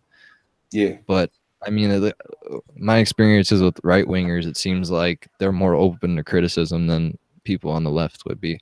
Yeah. As far as the people I actually interact with, I'd say, yeah, you're probably right. As far as the rest of the people on the internet, I see a lot more of a cult of personality built around Trump than anybody else. Oh yeah, on the internet, it's a shit show. Yeah. Yeah, I would definitely say I live in California, and I feel bad for you, man. Yeah, I live in one of the safe havens, the ultimate liberal wonderlands, and I fucking hate this place. Please, I was in Minneapolis the last few years. I'm out of there now, but that was interesting. Yeah, but I have to agree with you. One of the reasons why I criticize the left so fucking harshly compared to the right is because I live in an area where I consistently am surrounded by leftists, by insane liberals, by fucking the Democrats that swear up and down Hillary is the god queen of everything. That's what it's. Oh, go ahead. Sorry. No, I was pretty much at the end of what I was saying. It's just, ugh. I was gonna say Minneapolis has the nickname that it's the San Francisco of the Midwest. I mean, it's the same thing there. I mean, I'll tell you, I voted for Trump. I would wear a MAGA hat just to fuck with people there, and I've had this like this feminist bitch. One time I was riding the bus, she started cussing me out and attacked me. She hit me just because I was wearing the hat. I didn't say a word to her. I got a fuck you racist, and she tried to smack me in the face. I kind of want to get a MAGA hat and walk around with it just to see what'll fucking happen. But at the same time, the area I live in, I'm just worried that one of these days I'll wear the MAGA hat and I'll go into public and I'll probably go and buy some comic books or some shit like that, go hang out with my friends or whatever. And I will be wearing it ironically because I'm not actually a Trump supporter. I do actually back him on some of the things that he's done, not everything he's done. A lot of the times he annoys the hell out of me and makes me go, God damn it, Trump, get off of Twitter. But like, I liked when he called Rosie O'Donnell fat. That was funny. But like, it's technically me wearing it ironically because I'm not a Trump supporter. I didn't fucking vote for Trump. That's just, whatever. I'm very critical of Trump in a lot of ways. I unfortunately have to defend him. There's a lot I can't stand about him, but I'll tell you what, that hat is worth the $25 investment just for the reactions you get from it. I just think I'm gonna get stabbed. I think I'm gonna get stabbed. We'll get you experience. It's a life experience. Even better, Brockus. We'll get you a MAGA hat. You fucking live stream yourself walking around with it. Dude, I'm not going to do IRL live streaming and shit because that's probably going to be the stream where it's like, all right, so I'm out in public with my MAGA hat and I've just been stabbed 7 times. I don't know who did it. I'm walking through a crowd in downtown LA. This is a bad idea, Schmeckle. Why did you make me do this? We have been 2 years without a death that we promised the audience. They're waiting, Brockus. I don't want to be that death, though. I want to live. I want to. Actually, I don't want to live. That's wrong. Find a patsy. You said you got a niece, right? No, my God, no. That's terrible. Besides, I'll end up going to jail if anything happens to my niece. I love her to death. It's like she's so fucking adorable, and I will kill anyone that hurts her. Well, then you can be there to protect her. We'll send you 2 hats. Fair enough. But if she wears it again, it's going to be out of irony because she's really not a Trump supporter. She's a kid. She doesn't know anything about kid's politics. 12. Your niece is 12. She's probably, hopefully, not all that political. Yeah. Yeah, at 12 years old, maybe you shouldn't care so much about Trump. No, yeah, she's definitely a 12-year-old girl. She cares more about makeup tutorials on YouTube and Umbrella Academy. She recently got into. She wants to know more about the comic books, so I'm actually on the lookout for the comic books to add to her collection. That's good. At least the people in California hasn't convinced her she's a little boy. Yeah, I pretty much will fucking knock anybody's head in if they actually try to make her think that, like, no, you could totally be gender fluid if you wanted to, because I'm just gonna be like, look, she's a girl. She's always gonna be a girl. She's never going to be a boy. I will fucking murder you, okay? Let her be a girl.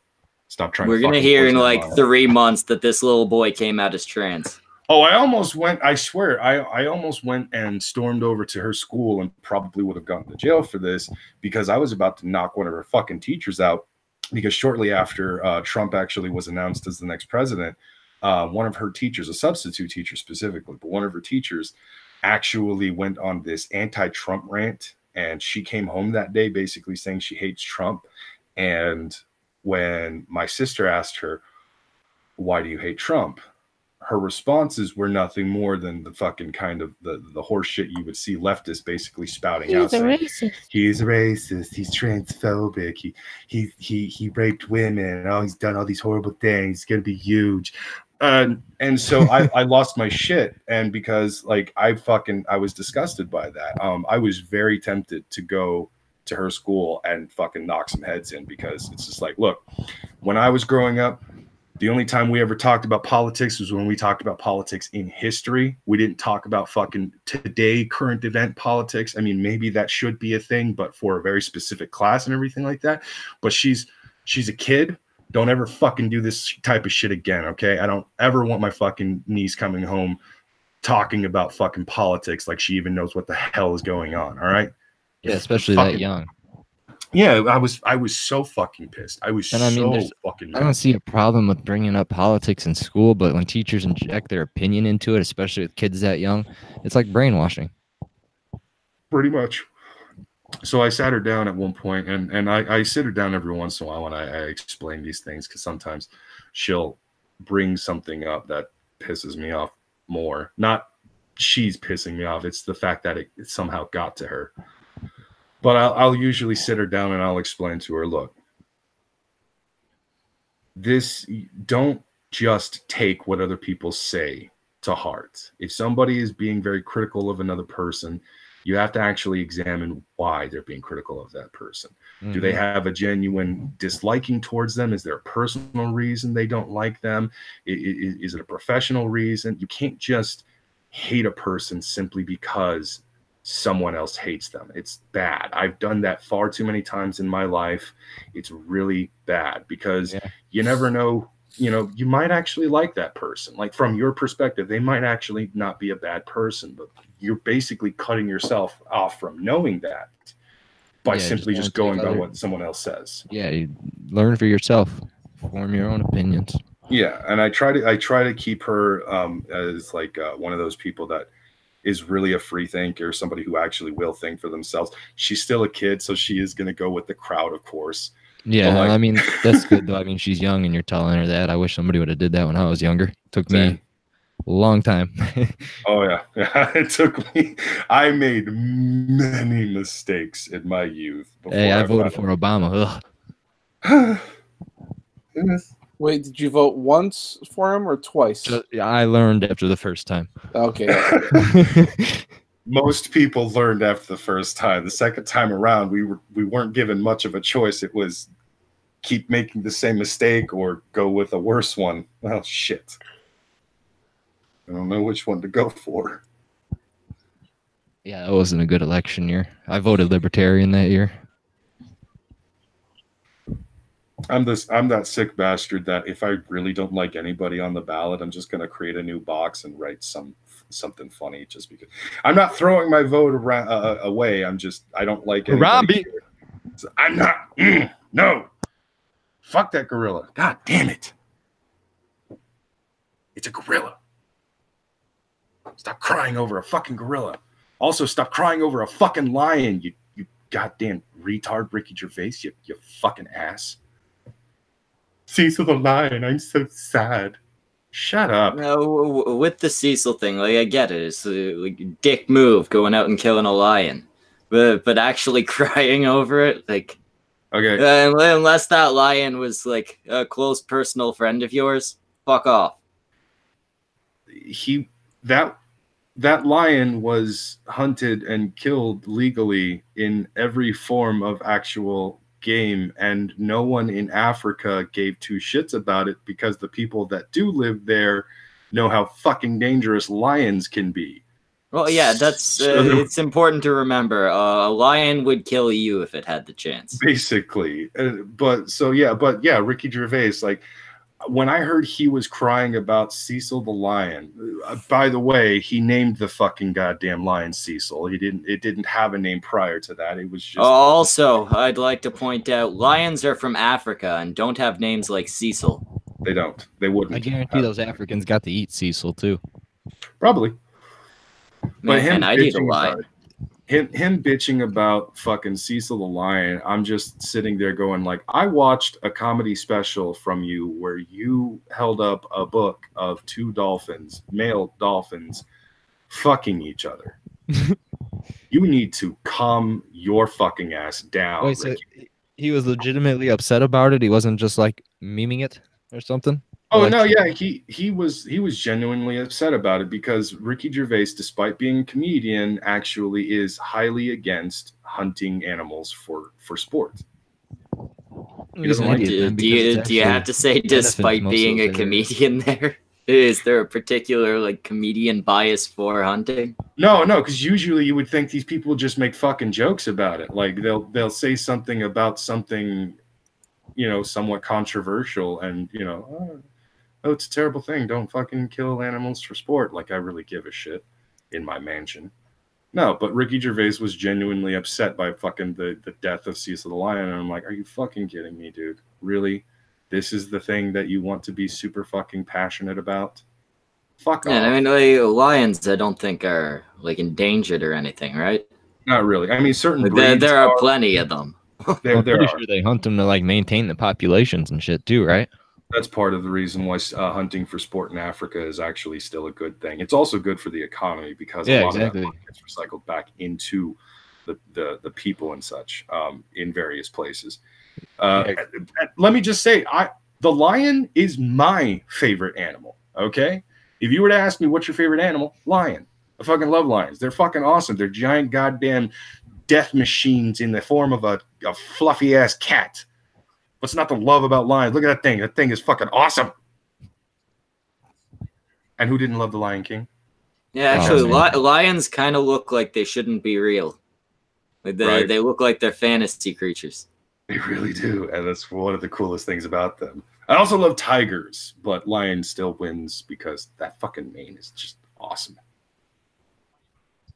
I mean, actually, one second. Blue Collar Canuck says you don't really need trophy hunting anymore. You don't really need trophy hunting, but you do need certain amounts of hunting. poaching and shit is illegal, but there are certain areas where they will allow you to hunt certain animals. We're talking lions, fucking elephants, not endangered animals, but Invasive. Yeah, there's the word. By keeping their populations in check, you actually help them to grow. If they overpopulate, they can wipe out their prey animals, which will fuck them over, right? Yeah, there's actually a documentary about what happened to the wolves in Yellowstone Park and why there haven't been wolves in Yellowstone Park for over 100 years or something like that. It's because the wolves in Yellowstone Park at one point overpopulated to the point where they almost killed all of the animals that they had actually would normally hunt and everything. Or there were so many of them that they would eventually leak into civilization, into farmers and actual towns and stuff, and they would kill livestock. They would actually attack people, things of that nature. So eventually it was made legal to go and hunt wolves. Unfortunately, every single wolf in Yellowstone was hunted down and killed completely. There were no wolves in Yellowstone anymore. And for over 100 years, they didn't have wolves in Yellowstone. But sometime in the 90s, there were certain animal specialists who basically worked at Yellowstone Park who had decided that they actually were going to bring wolves back into Yellowstone. But that still wouldn't happen until I think sometime in the 2000s. And one of the reasons why they decided to bring the wolves back into Yellowstone was because the animals that were once hunted by the wolves were starting to overpopulate Yellowstone and becoming a fucking problem again. So they reintroduced the predator back into the fucking park. Now there's an actual balance going on because they're heavily monitoring the shit out of those wolves and making sure they don't fucking get too goddamn big. Yeah, you gotta keep a balance, right? Yep. I mean, you get too many wolves, you run into a wolf problem. You don't have enough wolves, you run into a problem with their prey multiplying. Yeah, the prey equilibrium. The solution is the solution is to allow a certain amount of hunting, and then you keep those numbers in check. Mm-hmm. They got to do it here. They also got to do it in Africa, right? Which means sometimes lions, elephants, stuff like that need to be hunted. With Cecil, do any of you happen to know what it was that that caught what's his name, Gervais's attention about Cecil? Like, was there something about this lion that that stuck out? I forgot the story behind it. I really don't remember. Yeah, I know there was like the guy who shot it had posed with it. Yeah. Nothing beyond that, or honestly, I don't really remember the story too well. I think it was just because there were a lot of people throwing a fit about hunting for sport at the time, and they would post pictures of smug hunters basically next to their kills and such during. I'm sorry, if I just killed a fucking lion, I'm gonna be smug. Obviously, but I'm just saying, like, there were a lot of people sharing a lot of different pictures, basically saying this guy's a piece of shit and that guy's a piece of shit. And I guess Ricky just kind of came across the fucking lion one. I was just like, oh no, somebody killed Cecil the lion. It's so terrible. All right, so I guess he got his name from some British businessman or something, and it says that he was like a well-known animal in the national park there. He had like a GPS tracking collar and stuff like that. Oh. So maybe he was like a little national park celebrity or something. Okay, then yeah, definitely a dick move to kill the thing. Still not worthy of outrage, unless you're a local. You know, the locals I could see being pissed. You killed the local celebrity. The rest of the world. I would venture to say the locals probably didn't even give a shit. Maybe besides the people that work at the national park, but I mean, like, Yeah, the ones who worked close to the thing probably, felt shitty for a couple minutes. The rest of the locals, you're right, they probably didn't give a fuck. It was probably more of a, oh, well, that sucks. The lion's dead. Can I get my coffee? I'll give the hunter some credit, though. They got him with a bow. Oh, yeah, see, that's badass. You gotta have some balls to bow hunt a fucking lion. Yeah. I wouldn't do it. There were African people watching that shit like, that is a crazy white motherfucker right there. I would never try that shit, okay? We have guns for a reason. Fuck that. Yeah, I mean, you'd figure for a lot. I guess it was killed illegally. Big gun, right? Oh yeah. See, if it's illegal and shit like that, again, a dick move. But so yeah, I guess the guy that was hunting it, he was with some guides from Zimbabwe or something, and somehow he ended up shooting a tagged lion or something. Yeah, you shouldn't do that. He got arrested. It doesn't say what happened to him though. Well, yeah, they probably got arrested. They were foreigners involved in a crime. I don't think that guy got arrested. The guy that killed him, I don't think he got arrested. I think it was the guides for giving him permission to kill the lion when they shouldn't have. Because I think the guy that killed him was American. I guess, yeah, there'd be some amount of responsibility on them to actually do their job. Yeah, the hunter would have been ignorant to it. Is what I'm getting from what this says. Yeah, he's not going to know which lions are tagged and which ones aren't, right? Yeah, that's what it seems. Oh, like. He's a fat motherfucker. I remember seeing this picture and thinking, how? What? I mean, if you don't kill him in the shot, you're not going to outrun him. Nope. It's either he dies or I die. Like, maybe he had like 3 heart attacks. Like, I'm not going to survive. I'm not going to survive the next like 5 years. Go yeah, that guy knew he was dying. It blows my mind. Them guys that like work with those full-grown lions too. Okay, I actually have a slight update on this Captain Marvel stuff. I'm gonna go ahead and say that despite the fucking controversy this woman helped create before the movie's official release, Brie Larson has recently just done one of the most boss-ass things any celebrity in a comic book movie could do. Opening night, or opening weekend, specifically on Saturday, she went around to a few theaters, most likely in California, and legitimately would go into the theater before the movie actually started, say hello to several fucking fans, and has even actually been seen getting popcorn, like as if she was an actual fucking employee there and stuff, but getting popcorn and drinks and all kinds of other snacks for the actual moviegoers and shit. That's nice. I'm looking at this chick right now. If I ran into her at a movie theater and she gave me my popcorn or something, I probably wouldn't realize that she was anybody. Yeah, fair enough. It'd be like, hey, there's an all right looking girl giving me my popcorn. But yeah, I think that is probably one of the coolest things that any celebrity has done since Chris Evans, Robert Downey Jr., Chris Pratt, and I believe Chris Hemsworth would show up in costume, surprising a bunch of children at children's hospitals and stuff. Right around the times, like not even when their movies had just come out and stuff. Chris Pratt, on occasion, will put on his Star-Lord costume and just go to children's hospitals to visit the kids on a whim. Yeah, Hellboy used to do that too. What's his name? Ron Perlman.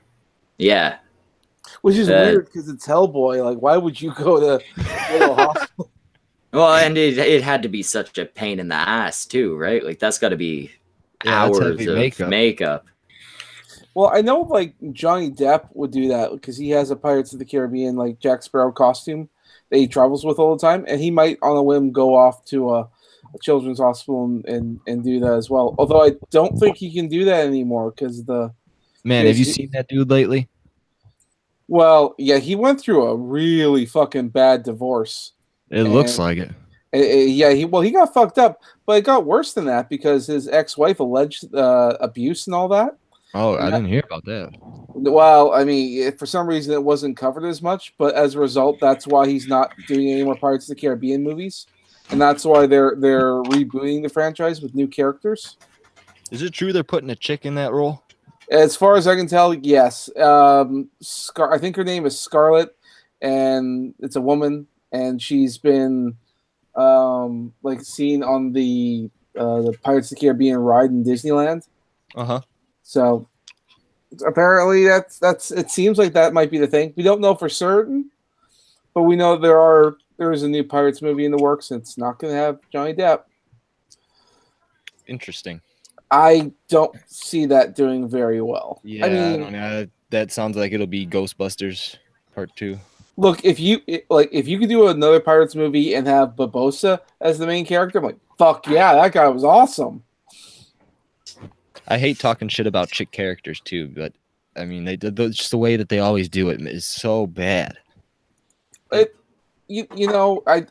of us. We can pretty much say that none of us hate female characters in movies. I loved Aliens. I loved Kill Bill. I mean, it's just the execution. It's the execution.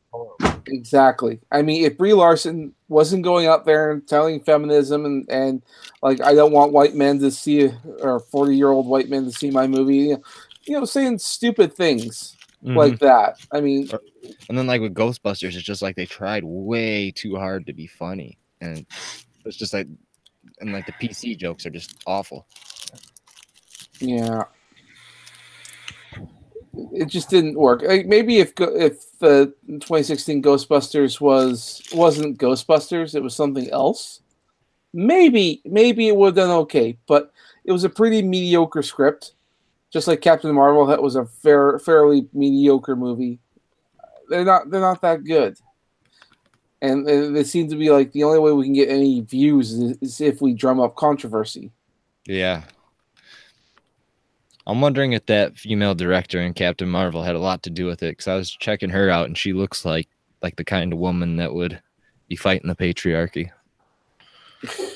Maybe. Well, it was two directors, and it shows. When you see the movie, it shows that there was two directors. Oh, I didn't even know that. Now so many things make sense. Well, fucking hell. You might be surprised by this, but if you look on the film credits there for writers, there's 5 different writers. Again, that makes sense too.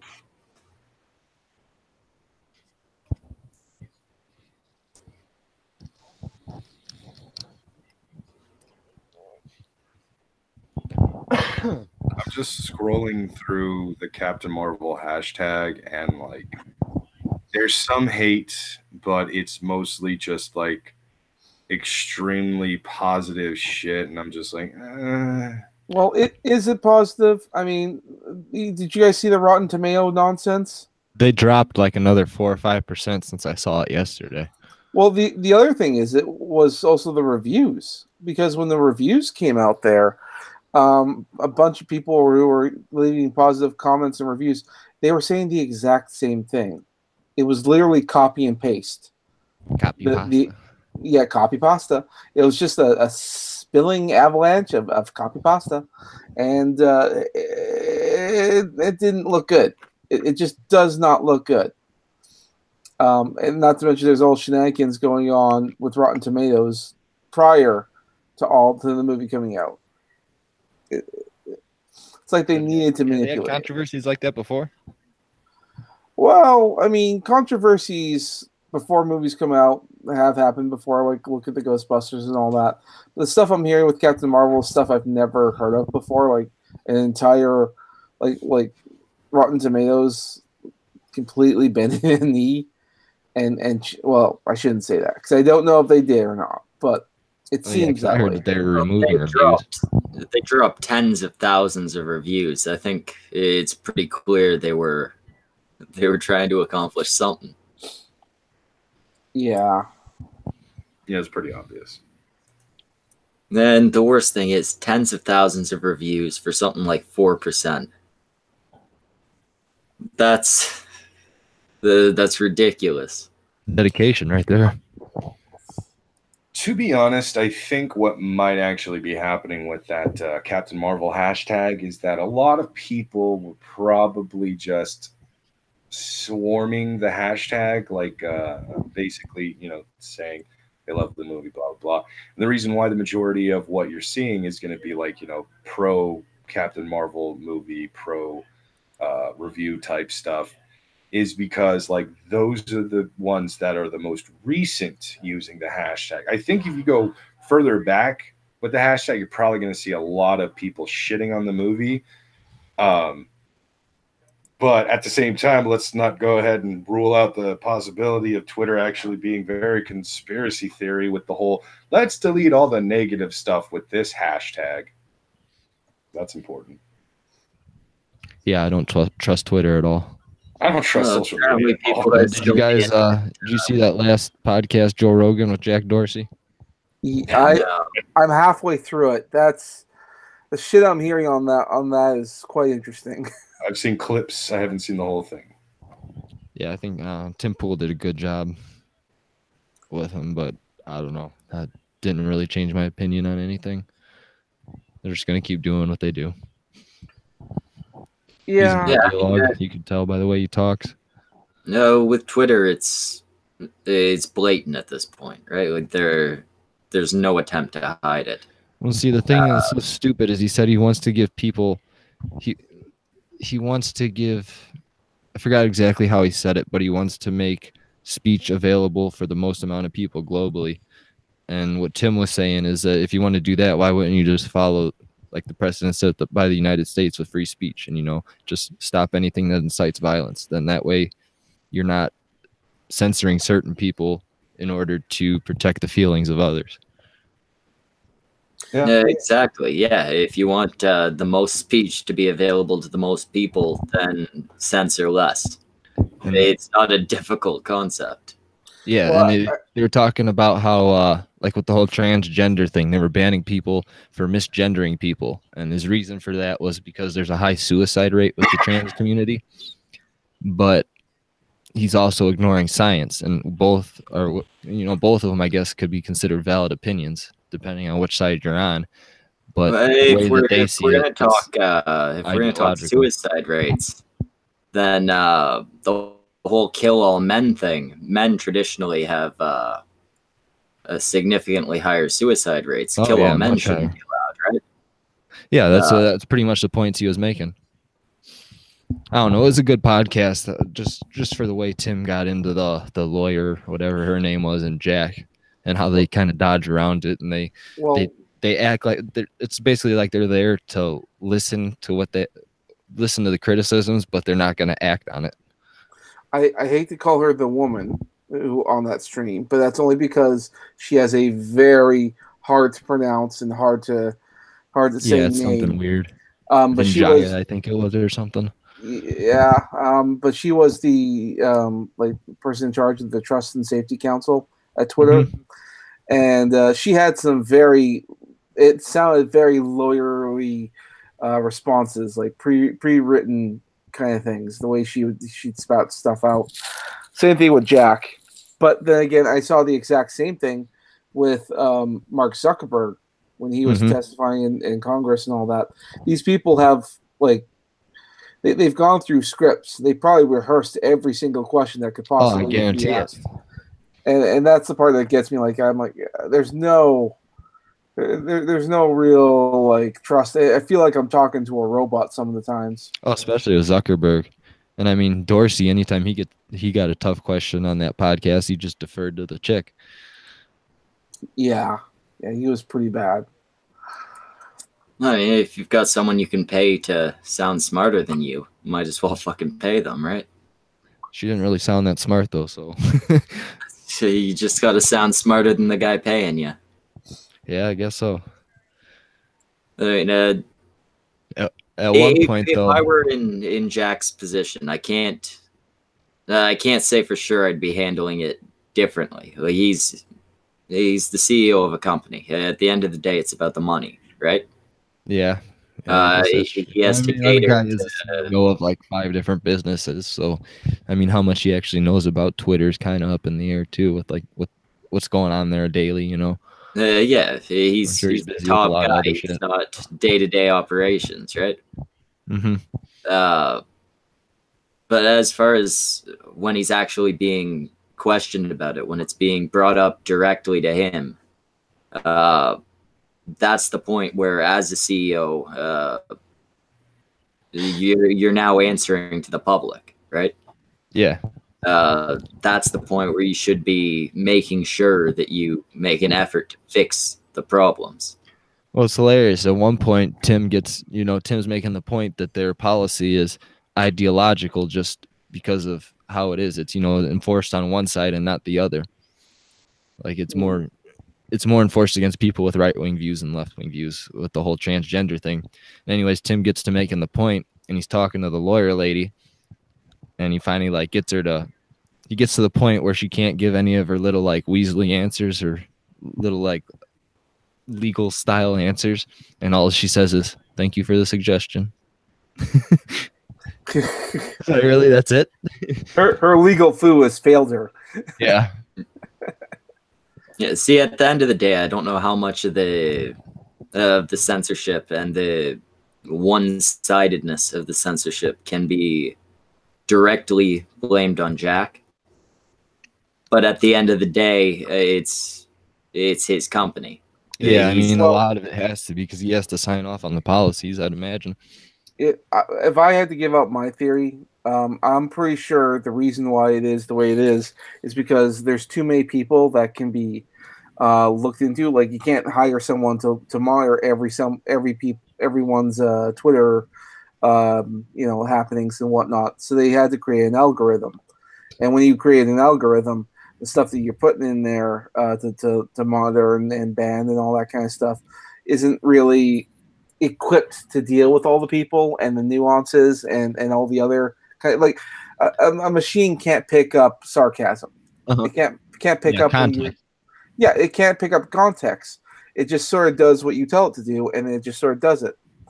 And I think that's the reason why it tends to get a little more hand. Same thing with Facebook and everything. Well, that's another point they made, though. They're saying that the algorithms only alert the employees about the tweets, and then the employees have to actually remove them. But they were talking that they get hundreds of millions of tweets a day, and they only have 4,000 employees. So I mean, they can't monitor everything. But since that's the case, why wouldn't they just follow the Western free speech precedent, where as long as it's not something inciting violence, then let it go? Well, they did make an excellent comment, like the lady here. Again, I can't remember her name, but I don't think it's a valid one. The comment is that it's a global platform. People all over the world use it, and different parts of the world have different laws. And okay, but you're bound to the laws where you're operating from. Well, they aren't, but I think that's how it should be, or at least they should. I don't know. I think if it's a global thing, free speech should be the main issue there. That's the whole point of the internet. If you're providing a service for different parts of the world, you can't really, make that work. But here's the thing: you could make an algorithmic system or whatever for different parts of the world. Yeah, I mean, there is such a thing as Arab Twitter, where it's all in Arabic and all that. You can make an algorithm that focuses just on that language, or in French and all that. It's not an impossible task. I think it wouldn't be all that complicated to do, really. But I mean, even if they did do that, I mean, if people wanted to get around it, there's always VPNs and stuff too, because you think people would go to where they have the most freedom.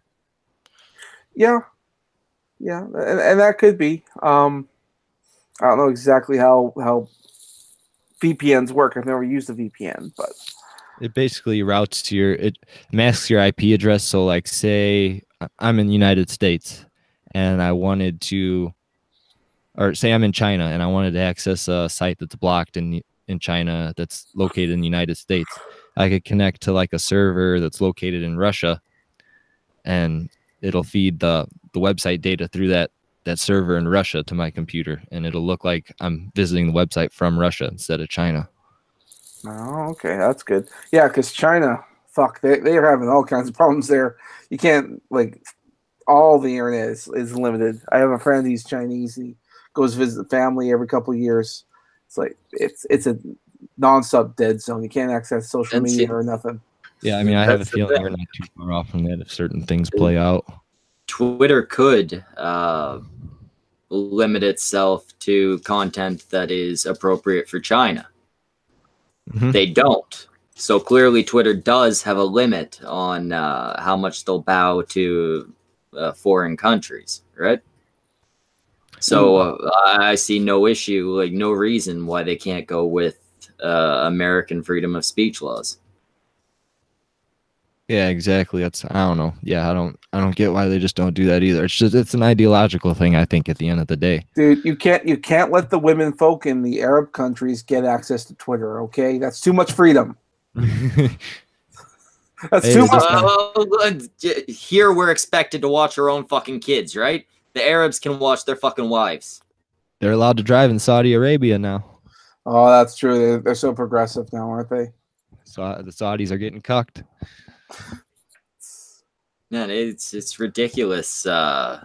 It's ridiculous to think that the liberals, the feminists, all that side of the spectrum can look at countries like that where it's an accomplishment that women can now drive and go, yeah, we're compatible. we're all the same team. Or how the gays could go, yeah, let's bring in the Islamic folks, and while they're throwing them off buildings. Exactly. I can't understand a gay guy who supports Islam. It's like the ultimate level of cognitive dissonance. Like I can honestly say I don't know a single person who wants to kill me that I'm fond of. Yeah. I get along with zero people that want me dead. See, maybe there are these people. I was reading something in like a psychology thing that there's like I forgot exactly what percentage of it is, but it's a way bigger percentage than you would think of people that don't have any like inner like dialogue. You know, like when you think the little voice in your head that you like kind of think. There's like a certain the thing that tells you the percentage words of people to say that don't before you say them. experience that.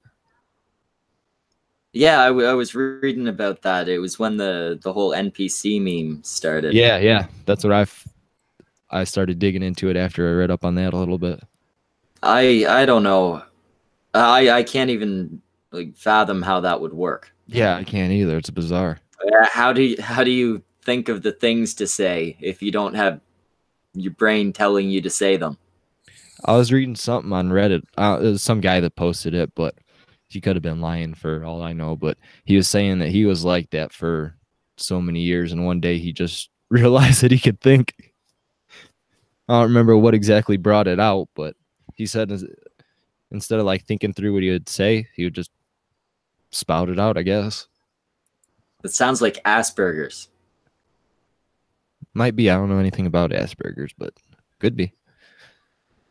Like, what did he just wake up one day and he's like, oh shit, I've just been going through the motions for like 2 decades. I guess, yeah. I've just kind of been fucked. I'm gonna see if I can find that thread.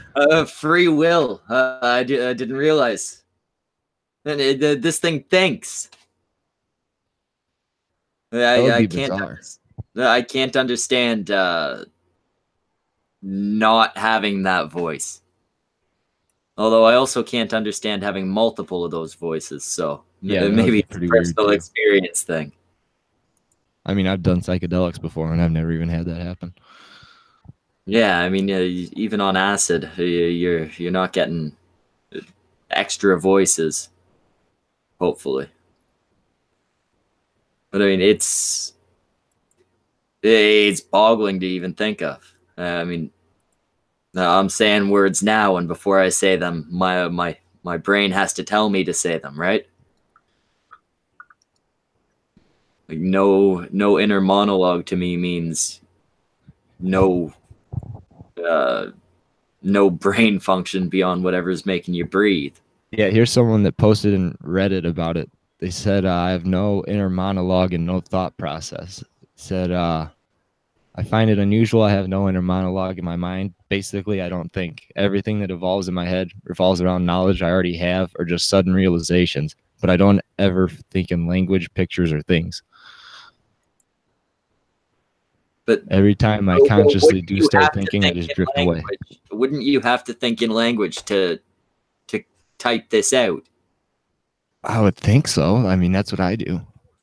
Yeah. I mean, I guess like talking right now, I'm not actively thinking about what I'm saying, but I'm kind of got like a general idea in my head of what I'm going to say. Yeah, like you know where your sentence is going, right? Yeah. For the most part. Yeah, I think these people are all lying. It's the new thing to be special. I got no thought process. Well, I don't know. I mean, these posts are like years old. Shit. Like some of these are from 2011. Yeah, that. Fuck. Now I'm just gonna have to ask people. But if that's true, it explains a lot, I guess. I mean, it would explain a lot of those people who are just not even necessarily stupid, but who always consistently Andy Warski. People who consistently make bad decisions, who just consistently fuck shit up. Maybe it's because there's nothing going on up there. They're just doing things. Explain a lot of people. I mean, I would imagine those types of people are really susceptible to, like authoritative people. Yeah, like the type of person who, like, rather than having a plan, they're just kind of throwing shit at the wall, right? Maybe it's because they don't have proper brain function or something. Yeah, maybe that, or I mean, they only can repeat what they have heard before. That would explain a lot of the fan bases in these circles. Yeah. Fucking. I wonder what that Thorax and percentage Jacob Navo stand out. Yeah, it's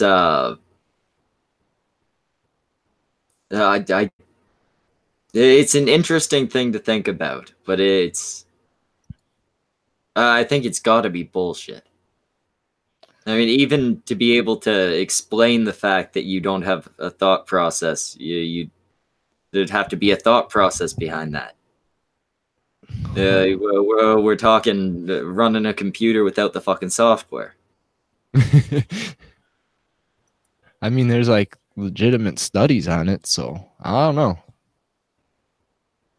So there's an article in Psychology Today about it, and they've got like studies from the early 2000s, like neural studies and stuff like that they reference. I'd have to look into it more, but. And now I'm always going to be worried about whether or not I'm talking to one of these people. Yeah. You got to figure out a test. Find something like some information they don't know and tell them what happens. Yeah. Something that they have to form an opinion about. How would you tell the difference? How would you be able to identify the people that aren't thinking? Bring up something that requires someone's opinion and inject your opinion into it and see if they disagree, I guess.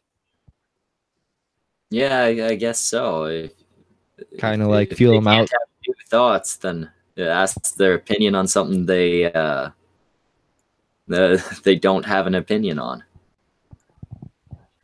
Kind of have to like guess what their answer would be, kind of based on how they are from what you know of them. I don't know. I wonder if they could tell if they're from like brain scans or anything like that. Yeah, but see, I can't just go around brain scanning all the people around me. Maybe I want some fucking litmus test.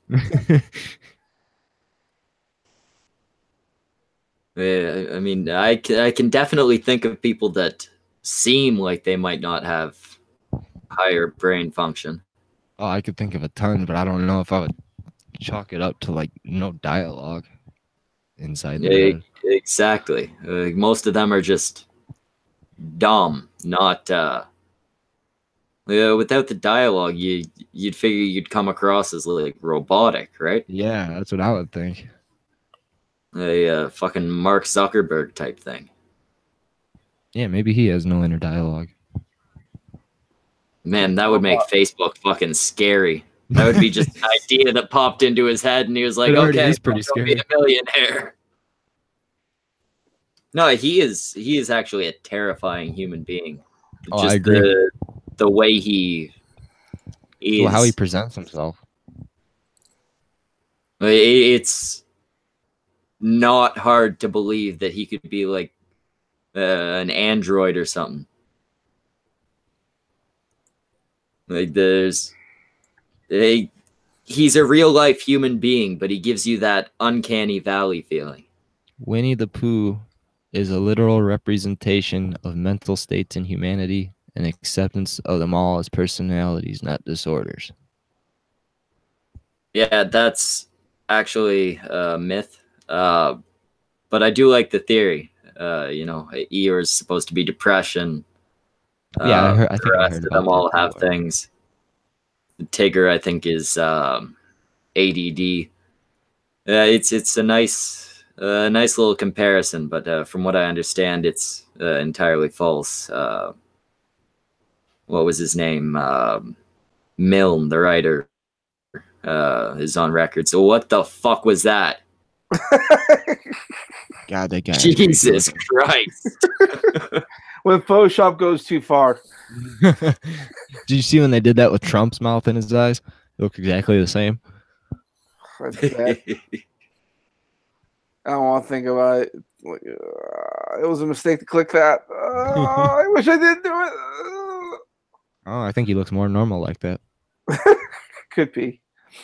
Yeah, he looks kind of like a human. He looks like he is almost human. When you just look in his eyes, it looks like he's like, yeah, he just doesn't look human. He looks like a robot. He's a lizard man.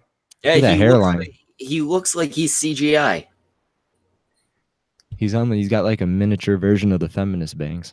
It could be he's just his face is too similar. Like I saw someone take a picture of him like dead on, like take and like cut off one half and then like flipped it, like mirrored it on him, and it was exactly the same.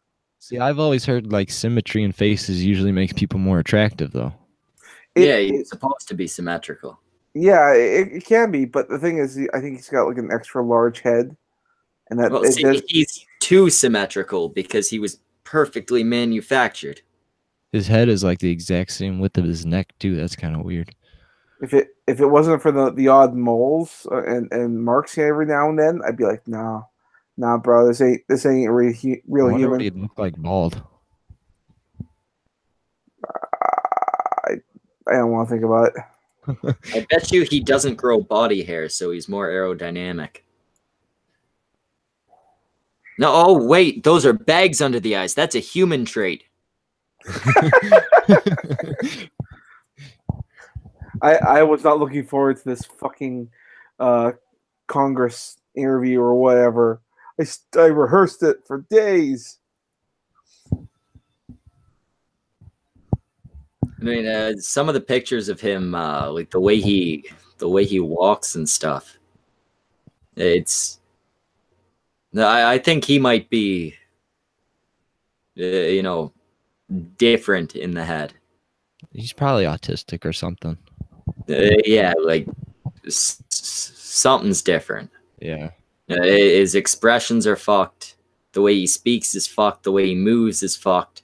It's like I don't think he recognizes emotions very well. See, when he was younger, he was still human. He had emotions. And he smiled like a real person. Maybe it's like the fucking bad guys from Fallout. He looks a lot more normal than that replaced with a fucking robot. Like, yeah, I mean, these younger pictures of him, much more pleasant, much more nice to look at. It looks like almost a completely different person. Not fucking like Commander Data. He doesn't look dead in the eyes when he's younger, I guess. Yeah, it looks like he became a multi-billionaire, and then it ruined his life. Well, it just drained all, not even just the happiness, just all emotion out of him. Jack Dorsey's just like perma-stoned. seems that way. He owns Twitter. He can afford to be perma-stoned. I mean, Zuckerberg got more clean cut and stuff like that as time went by. Dorsey went the opposite direction. Yeah. It's like I couldn't possibly be convicted of a crime. I'm totally fine. I'm totally normal. Can't you tell? See how normal I am? I'm absolutely Although actually, normal. I'm smoking meats in my backyard. the Facebook was the start of like the more centralized internet, right? When the internet really blew up. Maybe Zuckerberg just knows what he did. Yeah, he's haunted by guilt. Yeah, he was too busy murdering the guy in charge of MySpace, so that way he can make Facebook. I miss Tom. Tom gave us so Tom didn't much steal and never asked for anything. I mean, Tom wanted to be your friend, not censor. Tom didn't let the Russians manipulate the U.S. elections. Damn it! Those damn Russians. Like Zuckerberg doesn't smile anymore. None of these recent, obviously not the ones where he's testifying, but none of the recent pictures of Zuckerberg have a smile or anything more emotional than bags under his eyes. It doesn't look like him. His pupils that looks like he dreamt about what a smile looks like one time a couple of years ago, and he thought he'd try it out. I don't know. Hey, if a stranger walked up to you and flashed you that smile, you would recoil. I probably would. I can't look at this and not think, this is a lizard's eyes, aren't they? He's a lizard man, right? It could be. Gotta be. Maybe he's talking to those interdimensional look at the fucking demons next picture, Jimmy. was talking about. The related image. There you go. Oh, fuck.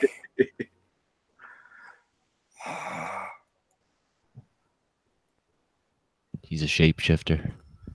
This is just getting weird. Well, I mean, if anybody was going to be a fucking alien, it would be the guy who doesn't know what humans act and sound like, who entirely changed the internet. Yeah, if aliens exist, Zuckerberg is definitely one of them. Yeah, I mean, prime candidate right here. Look, I'm just saying, maybe what happened is that, young Zuckerberg was at the height when his career was starting to take off with Facebook. The lizard people got to him, took him, kidnapped him, skinned him. Replaced him. There, he looks like a nice, happy young man. Yeah, like a normal young man. He was still human back then. Yeah, it was a human until the lizard man took over. Yeah, maybe they killed him and cloned him or something. Well, or maybe they just skinned. It could be they just skinned them. That's a human. That's a human suit. Skin suit. Skin it suit. It would explain the bags under the eyes. The skin's a little loose. It wears out over time. Yeah, it's basically up until he got the haircut. He used to smile. He cut his hair. Oh God. Yeah, he forgot how to smile like a person. He's got like his bottom lip tucked over his bottom teeth. What the fuck is that? Yeah, it's definitely a fake smile. No, you can see it in the eyes. Yeah. The smile does not carry to the eyes. The eyes just look dead. It's a dead man's smile. That's what it is. Possibly literally if your skin suit idea holds up. Speaking of Zuckerberg, I'm zucked on Facebook right now. Oh. I get What's out that? of jail on the 20th. Oh. I got my. I used to have a Schmeckle Facebook. It got banned real quick. Someone called me a Nazi, so I posted a picture of Hitler laughing, and that got me thrown in jail. Yeah, you can't do that. Just pictures of Hitler will get you now, eh? I get pictures of him laughing, apparently. On Twitter? No, on Facebook. Oh, yeah. I don't get in trouble on Facebook because I'm barely ever on Facebook. But I I've been in trouble on Twitter multiple times until I I've jokingly never gotten told kicked off one of my Twitter. friends. I have. I've been kicked off Twitter. I've tried. I don't even try to get kicked out of Facebook, and I still get kicked out. Well, that's because Facebook is filled with more easily hurt people than Twitter. Twitter is a fucking trash show, but Facebook is where it started. I think I've been banned on Facebook more than I've been unbanned. I just use my Facebook to talk shit. That's all I do on there. Just get dirty in the comment section. Yeah, I never really bothered with Facebook after the account got shut down the first time. It wasn't really the type of social media I like. I like just quick little tweet-sized bites, not massive paragraphs from people. So yeah, I was the opposite. I used to like Facebook style social media more, but I'm kind of getting into the whole Twitter thing a little more now. Yeah, I've never been able to do like Facebook, Reddit, anything like that. I don't have I the do get attention super span pissed. for that. Oh, I get super pissed when people post chains of tweets, so like a long paragraph and like 5 different tweets. I won't read it. Okay. Yeah, a lot of the time I'll skip those. What's up, Brockus? Jesus fuck. Okay, so does anyone remember what was the controversy behind the early viewings of Captain Marvel? How a lot of people basically said that when they saw private screenings or premieres and things of that nature, there weren't a whole lot of positive reviews from Captain Marvel, and some of them were even kind of either bought or forced and all that stuff. Mm-hmm. It seems Shazam doesn't have to do that because the first reactions have come out and they're extremely positive. Oh, that's because Shazam looks fucking fantastic. It does. It really looks great. And I'm kind of, I'm laughing a bit on the inside and on the outside because this is fucking funny. When these two movies were about to come out, obviously Shazam would be coming out after Captain Marvel. I was just like, I think this is probably going to be the first time people who are fans of the MCU are actually going to not like the MCU movie that comes out and prefer the DC movie that comes out, because Shazam is probably going to kick Captain Marvel's ass in the box office. Now, don't quote me on that or anything. Don't. I'm not fucking predicting shit, but I think, from what I can see, Shazam is going to be the comic book movie of 2019. Everyone's going to fucking love this movie. It looks really fucking good, but DC has a history of movies that look really fucking good and then disappoint. True. Very true. Do they have a trailer out for it yet? Oh, yeah, they've got several out. In fact, when I was in the theater to watch Captain Marvel, shit you not, Shazam was one of the previews, and I started cracking the fuck up because I'm like, oh man, the controversy behind the name of these two characters. Okay. But yeah, the newest trailer that I saw in theaters was fucking great. Huh, I'm gonna have to check that out. For some people who don't know, Shazam used to be named Captain Marvel back in the day. So in a lot of ways, we're about to see Captain Marvel go up against Captain Marvel. Yep, pretty much. I wonder if that was intentional. I wonder if DC were trying to be dicks. I think no, maybe. I don't know. Yeah, it feels like the type of thing that wouldn't be a coincidence, right? It feels like it wouldn't be, but like it's very well not like might. there was massive demand for a Shazam movie, right? Well, to be fair, there wasn't massive demand for a Captain Marvel movie either. So No, but that was shoehorned in for feminism. yeah, You know, they needed a strong female lead.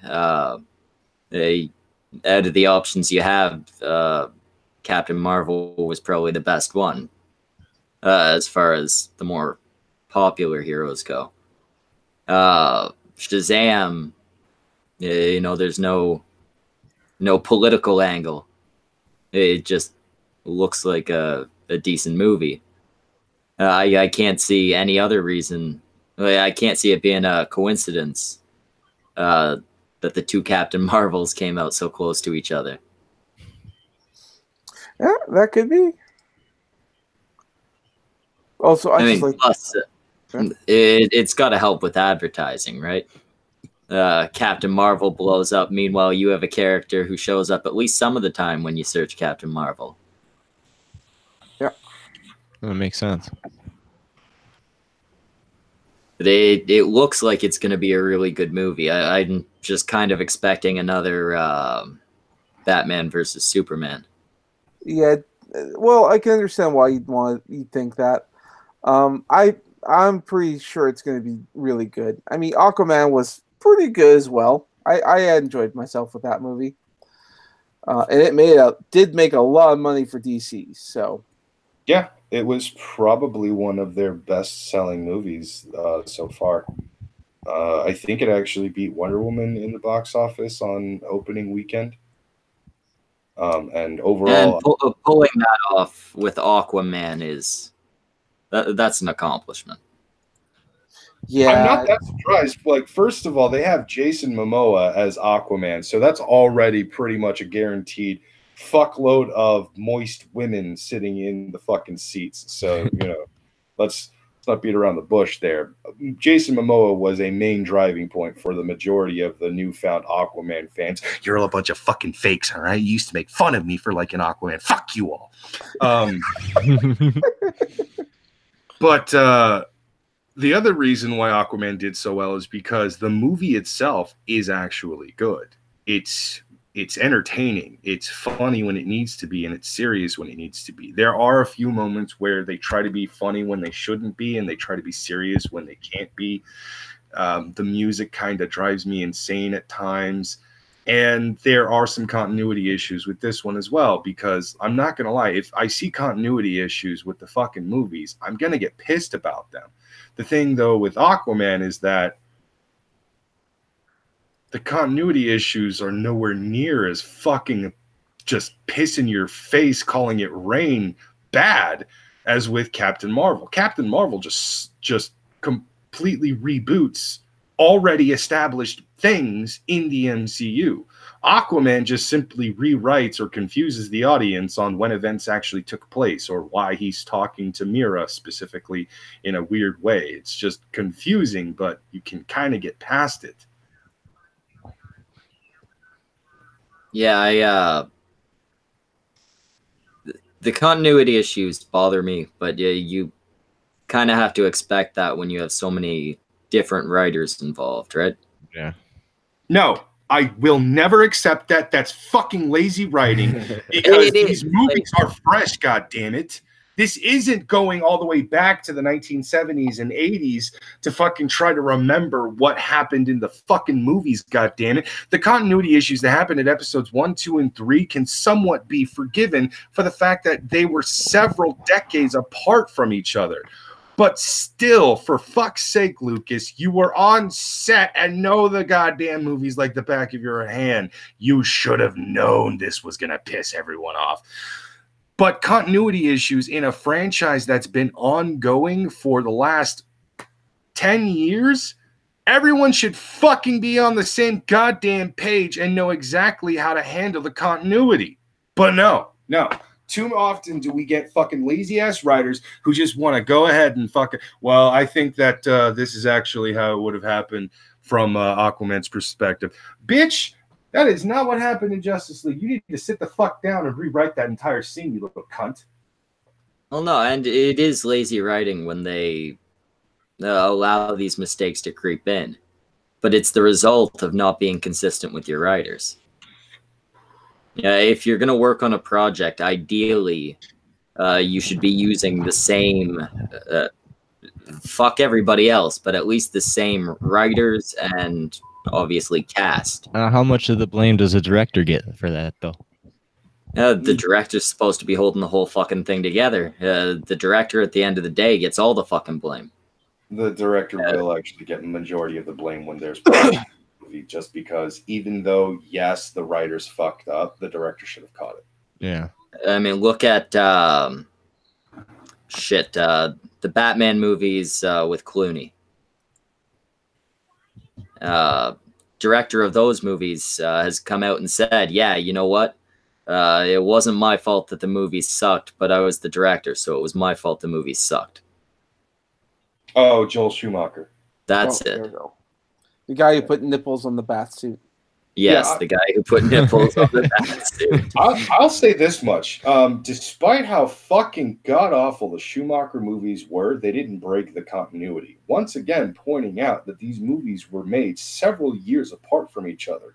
You still, in the Schumacher movies, Batman Forever and Batman and Robin, when in Batman Forever, he's talking to Robin about getting revenge for the death of his parents because Two-Face was the one who clearly did it. Batman basically tells him, killing your parents' killer is not going to help. Trust me, I know.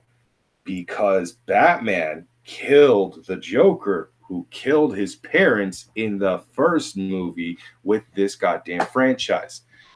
At the very least, Schumacher stuck to the continuity. He fucked everything the hell else up, but he stuck to the fucking continuity.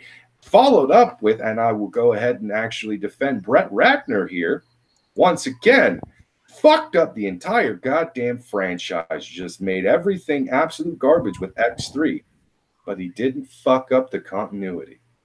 Yeah, but you're talking about people who are working with 3 movies. By Captain Marvel, we're looking at 10 years of multiple movies a year, right? And yet Captain Marvel rewrote established fucking stuff from two fucking movies. Only 2 movies that were not that long ago already made. One from 2012 and the other one from 2000. When the fuck did Winter Soldier come out? Was that 2013 or 2014? The Winter Soldier one. You're talking about the eye thing, right? Because he makes the reference to Winter Soldier about. Yeah. Yes. Is there any possibility maybe Nick Fury was lying? Because it wouldn't be rewriting anything if he was just lying. No, because it is a well-established thing. And even though the MCU never really goes far into it, it is supposed to be a well-established thing that Nick Fury is actually betrayed. And in that betrayal, he gets some shrapnel across the face, which fucks That's his true. eye. He did have that line about you can't trust anyone. Yeah, Well, that's how it's supposed to happen. You know what? I think it's all going to get fixed. And the reason why I say that is because, one, at the end of the last Avengers movie, half of everyone dies. You know they're coming back because Spider-Man his trailer has already come out for the next Spider-Man movie. So you know he comes back after he already died. So let's just assume, because all the continuities are getting a little fucked up right now, let's just assume that somehow Avengers is going to fix all that.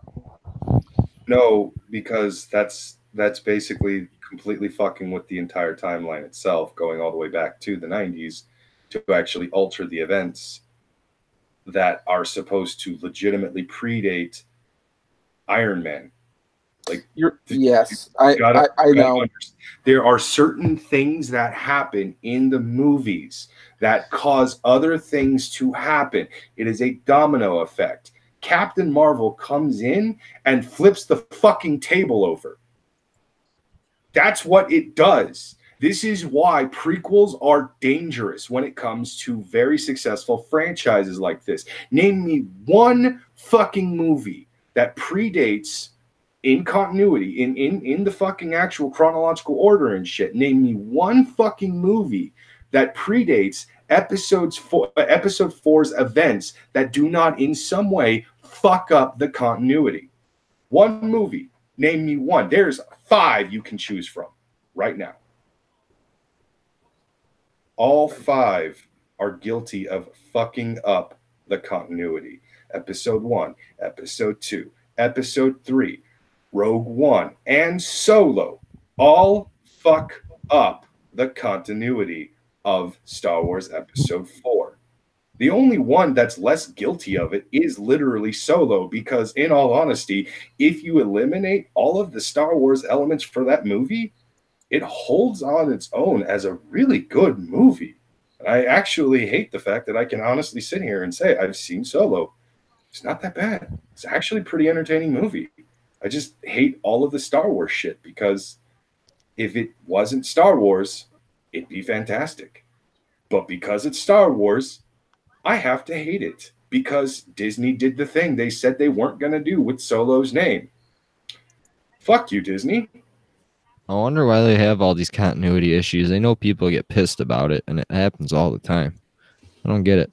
It's not even that it happens all the time. It happens every single time they do a movie that predates another movie. Yeah. Well, you want to know the worst part? I mean, they spend They hundreds hire of millions, people or tens of millions, specifically. hundreds of millions of dollars on these movies, and they can't.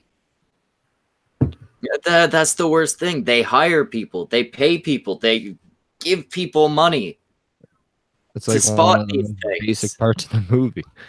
You know There are people who work in basically every movie and every TV show, keeping that continuity in line. Here's the part that really pisses me off. Actual job. The movie Captain America: The First Avenger is the movie that is legitimately supposed to actually predate all the other MCU movies. This is actually that movie chronologically is supposed to be first, because this movie takes place decades ago in the 1940s during World War II. Okay, no other movie has gone past that or before that or anything like that. Every other movie has basically been current day. But in First Avenger, we are basically introduced into the world as fucking Captain America sees it in his eyes and all that stuff. The purpose of that movie was not to fuck up the continuity, but to add more to it, to basically give an explanation. Well, where's Captain America? We know he's going to make an appearance. There's a slight reference to him in the Iron Man movie with the Captain America shield in the background when Tony Stark is in his lab tinkering around and shit like that. We know that Howard Stark has something to do with Captain America because they kind of hint at it at some point. So what's going on? We have to have that information for Captain America, because that's pretty much the entire fucking precipice of his goddamn character. He's created in the 40s during the super soldier fucking Project Rebirth, given the super soldier serum, all that shit. And then Agent Carter is the continuation from there, showing the literal creation and birth of what we will know as S.H.I.E.L.D.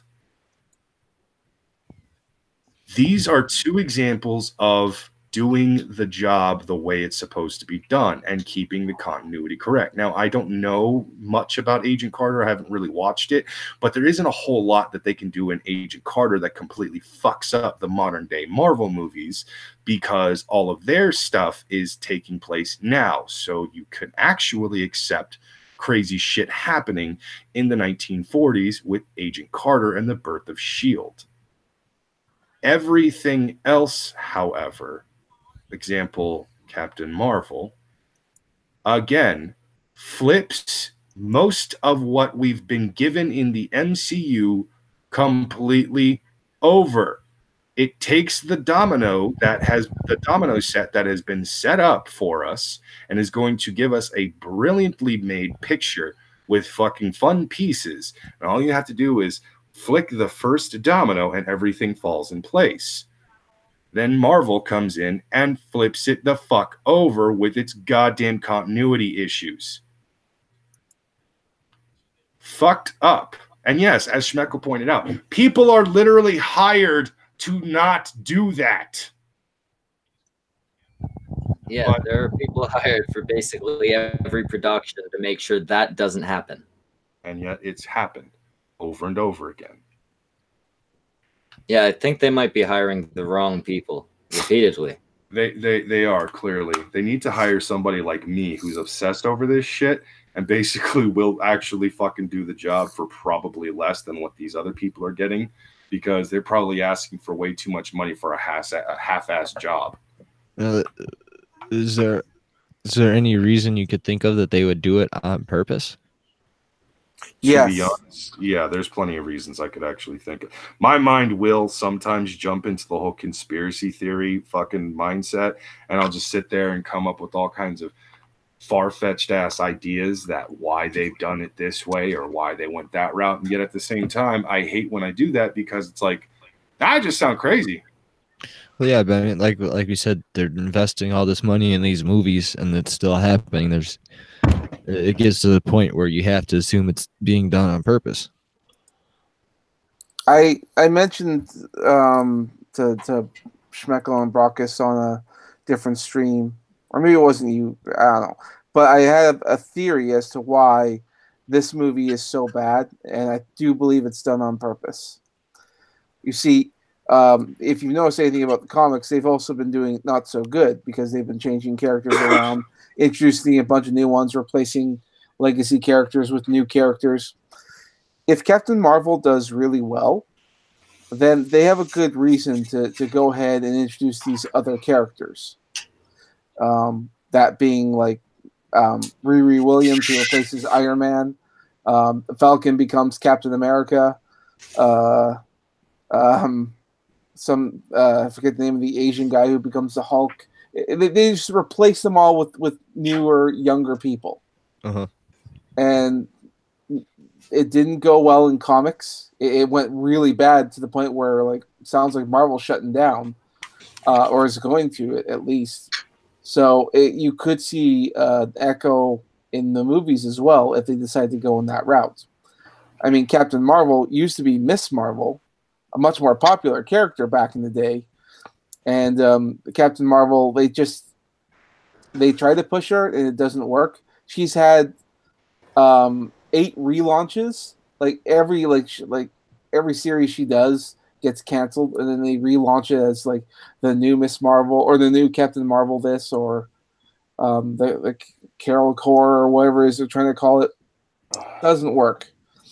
And I'm thinking that the reason why this movie is going to do so terribly is so they show, no, let's not replace our current characters. Let's just do like James Bond and just replace them.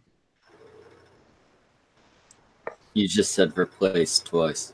I did. I'm tired. It's almost 1 a.m. I don't know why I'm still here. I get what he's saying, though. It's basically Marvel's way of saying that when they try to actually make all of these drastic changes of these characters, taking one of the Avengers' heaviest hitters in Ms. Marvel, turning her into forcibly Captain Marvel, and then basically forcing this new version of Carl Manvers down our throat, basically over and over again, canceling and then bringing back, and then canceling and then bringing back, and then canceling and bringing back every single one of these characters, because it's not just Carol that keeps getting her books canceled. It's Gwenpool. It's Kate Bishop, Hawkeye. It's Squirrel Girl, America Chavez. There are so many characters that have utterly failed over and over and over again in the comic books that Marvel has been forced to cancel the individual books and then put them in other books, teamed up with each other or teamed up with other characters and such. Even Honey Badger was so poorly accepted, but that bitch is now in the X-Men comic books as an actual mainstay character, unfortunately.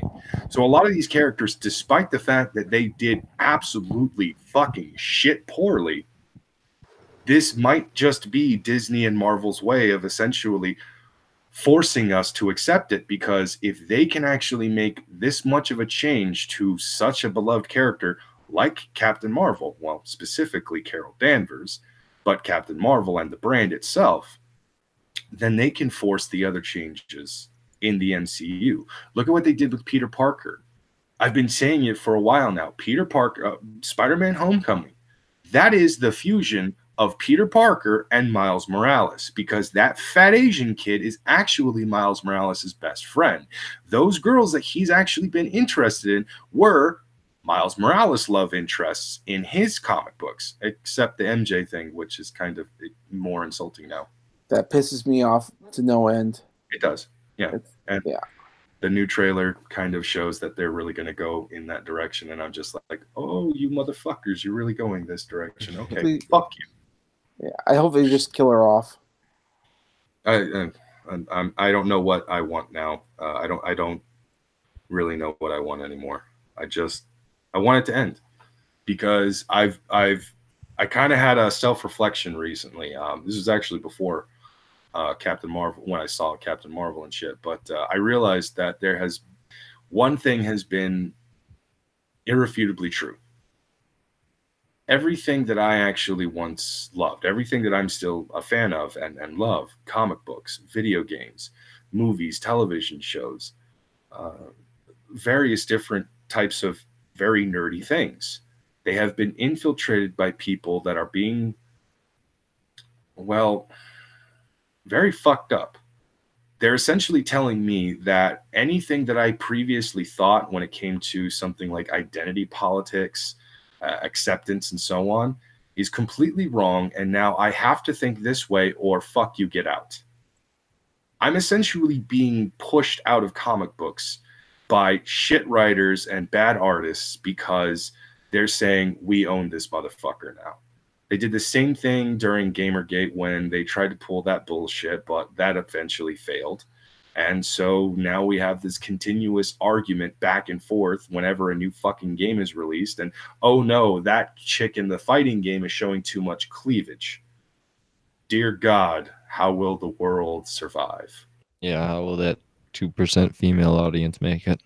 Yeah, it's so fucking weird. Not even counting how many lesbian video game enthusiasts actually love seeing fucking big ass anime titties bouncing around when they're beating the shit out of each other.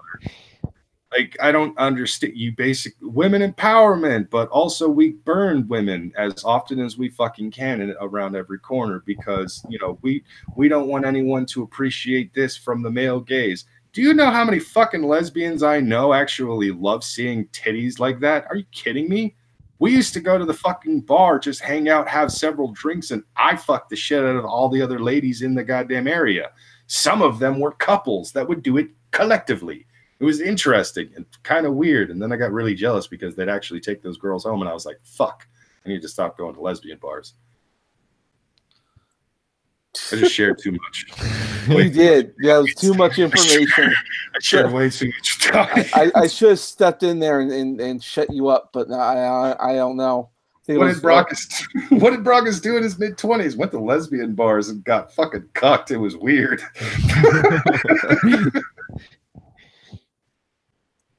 But no, it's fucking annoying because all these things that I was made fun of for liking. I was made fun of and picked on for liking comic books. I was made fun of and picked on for being as big of a video game nerd as I was.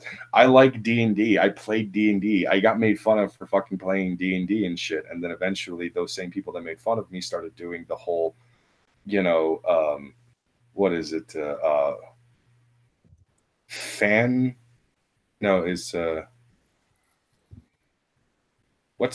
What's basically the jock equivalent of D&D? It's like some kind of football or baseball thing. Fantasy football? Fantasy football, fantasy baseball, fantasy football, fantasy basketball. All those fucking assholes are into that and shit. And I'm like, you know, it's basically D&D for jocks, right? That's all it is. You're doing the same statistics and stuff, except the only reason why you guys get any kind of actual, like, you know, validity and recognition is because you gamble with legitimate fucking money. The only reason why you get to be a part of this league or that league is because you buy in. I don't have to buy in with that shit. All I have to do is buy a set of dice and then go and hang out with some more fucking nerds drinking way too much Mountain Dew and pissing like a racehorse at like 2 hours into the game.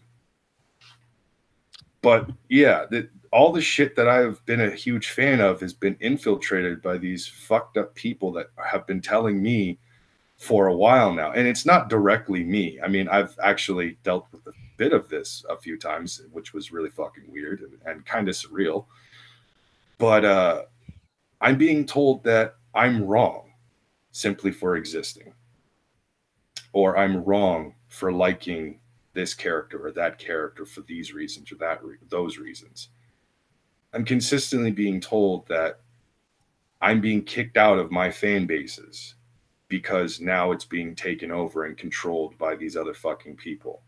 They're not even doing a good job of it. I've been a fan of fucking characters like Carol Danvers for a long goddamn time. So I actually would know the character probably better than most of the people that worked on this fucking movie.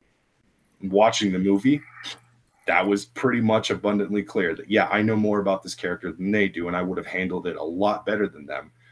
But of course, I'm not allowed to touch shit like this. The first 2 waves of MCU movies were made by people that understood these characters, understood how to give us a great story, and gave us great stories. Iron Man 2 wasn't that great of a movie, but it's still a fucking lot better than Iron Man 3. Everybody pretty much agrees on that one. Yeah, definitely. Phase 1 and Phase 2 of the Marvel Universe, of the MCU, were great movies. Phase 3 has been one questionable movie after another. Spider-Man Homecoming was disappointing. Black Panther was disappointing. Infinity War was confusing because it was one giant movie cut in half, and the first half is like, this is great and all, but what? It's just like Hollywood loves to bastardize everything they touch.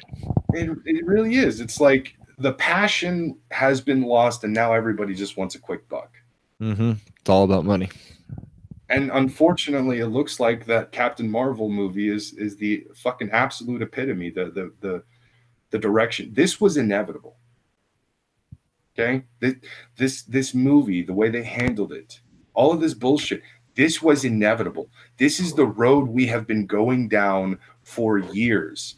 But most of us were too fucking blind or stupid to actually pay attention to it. All those people we mocked and made fun of 10 years ago for sounding crazy or being too conspiratorial and shit, suddenly their arguments have validity to it. Suddenly I want to go back in time and actually listen to what they had to say, because I used to just fucking ignore these jackasses online and say, shut the fuck up. You don't know what you're talking about. You sound crazy. Go back to your fucking weird ass basement and talk about how you fucking hate this person or that person, and here's your conspiracy theory why and shit. Because now conspiracy theories that existed 10 years ago with fan bases like comic books and video games, suddenly they don't seem so crazy no more. I gotta dip out, guys. I gotta head out in the morning. Yeah, that seems like a good place to wrap up anyway. All right, it was good having you on Culture War. Yeah, thanks. Thanks for having me on, guys. Appreciate it. Anytime. Have a good time. Where can people find you on YouTube?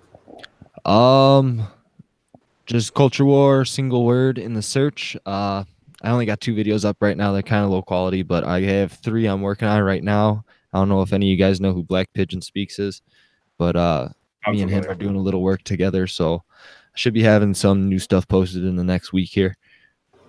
Awesome. Just look All for right. the And logo. there you go. All right, that's fucking it, cunts. Get the fuck out of here. We'll see you tomorrow for the Cunt News Network.